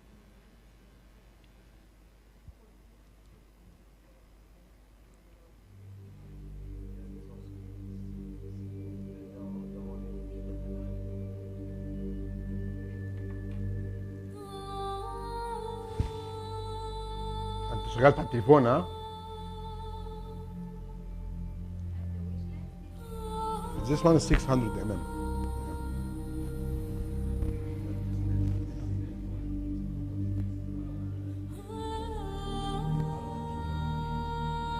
Deep sky, you need a heavy star tracker. Star tracking devices are many brands, a lot. And as a price of those star tracking devices depend on the weight capacity. How much weight you can, يعني, for example, this 600 mm, it's around 3 kilos. Only the lens. Camera is 0.9, 1 kilogram. So imagine you are carrying 4 kilograms with the battery and with some cables and so it will be 5-6 kilograms. It's too much.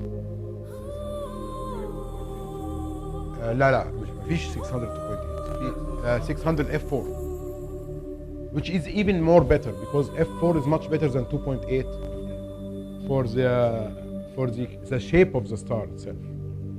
Yeah, but this is heavy, and I paid a big price for this.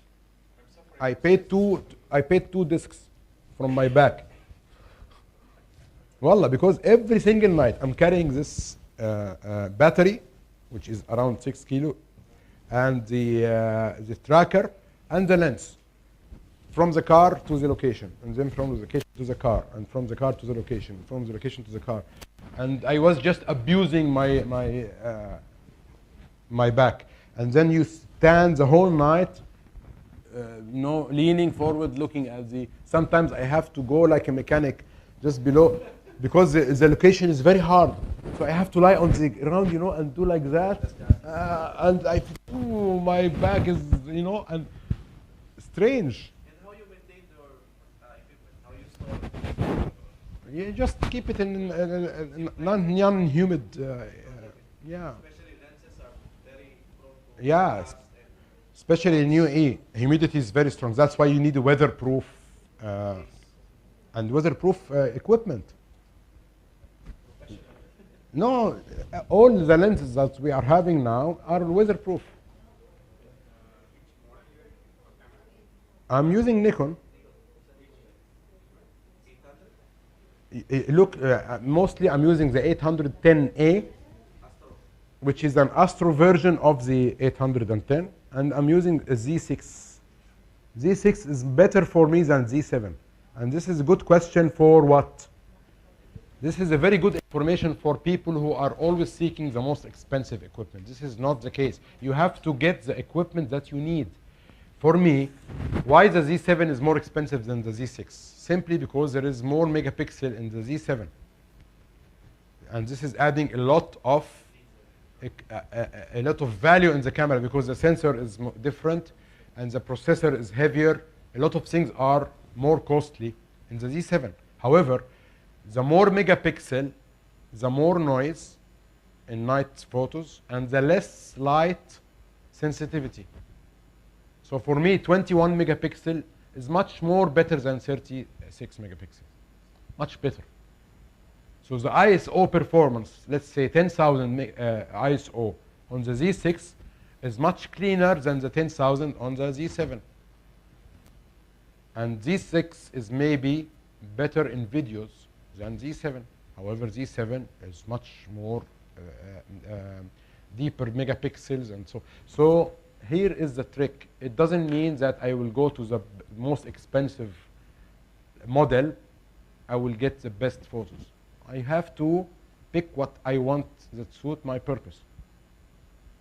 And with the technology and knowledge, and with the stacking software, even if I have a crop sensor and the 3.5 aperture lens, I still can get a very good, neat, clean camera output compared to somebody who paid 20, 30 dirhams to get his equipment.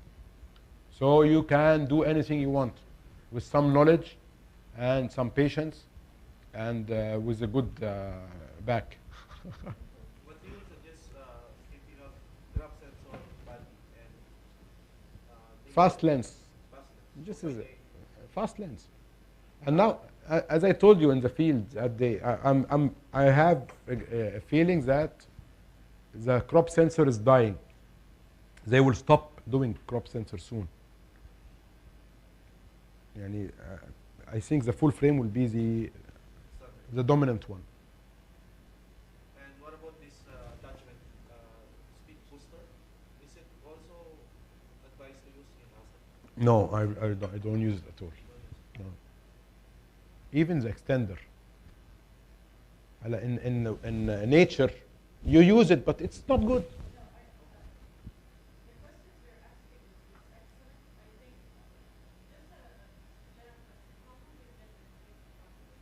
How long?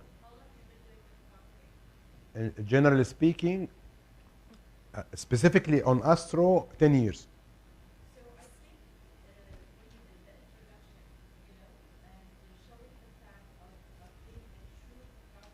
Yeah.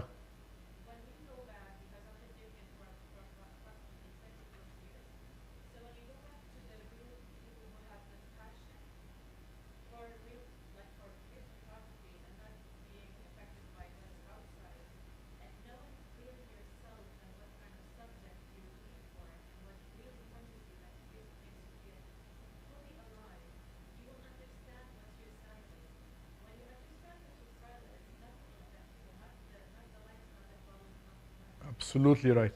So what he's asking, the more knowledge you have and information, the technical details, the more you have a connection with yourself and asking the right questions, the more you develop yourself to become better. That means really having passion for it. So you're carrying like a 7 kg, a 4 kg. I carry approximately a 7, and my camera back is approximately 20 kg when I travel. When you're going into the details, because it's not the most expensive what you're looking for, but you understand what you need, and when you understand. Exactly. What you really want. Because what for us, when someone tells us like they bought like a Z9, the Z9 is a flagship and it fits at least for Olympus and fast moving objects. So if you're doing studio and you have the Z9, for us it's like Overkill. you know, it doesn't make any sense. We really don't have the knowledge for that. But at the end of the day, for me, when you say, like saying about you adding like a insulin converter or whatever, I don't like to add anything, even if it's the same brand, because that's how much I have knowledge of the technicality of the camera itself. So you know what I mean? So the more you add to it, even if it's the same brand, you're just going with what you're trying to capture. So these questions are very important. You know, and just to conclude it, give a normal car to a good driver and a very expensive car to a bad driver and put them on the road. The first one will crash. The other one, he will reach his destination perfectly. صح? So and it's in the end the balance between knowledge and camera brands, they want you to buy. But at the same time also they want a loyal guy who will speak good about their equipment. And for yourself, you don't need all of that. You just want something which will suit your purpose. So you have to look what will suit your purpose.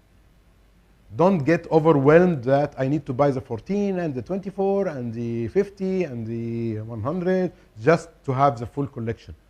You have to know what you are after. If I'm after portraits, I need the 85, I need the 135, I need the 7200, and that's it maybe.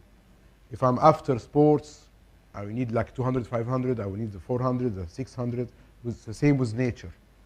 So it depends what you want. Just go invest in what you want. So read about it and be unbiased. Don't get your information from those, I don't want to say it, politics, go into politics, but ambassadors, they are trying to sell you a product. But I believe in indirect passion is much better than the direct marketing of anything. Just do whatever you want and utilize and buy whatever you need to suit your purpose. You got my point?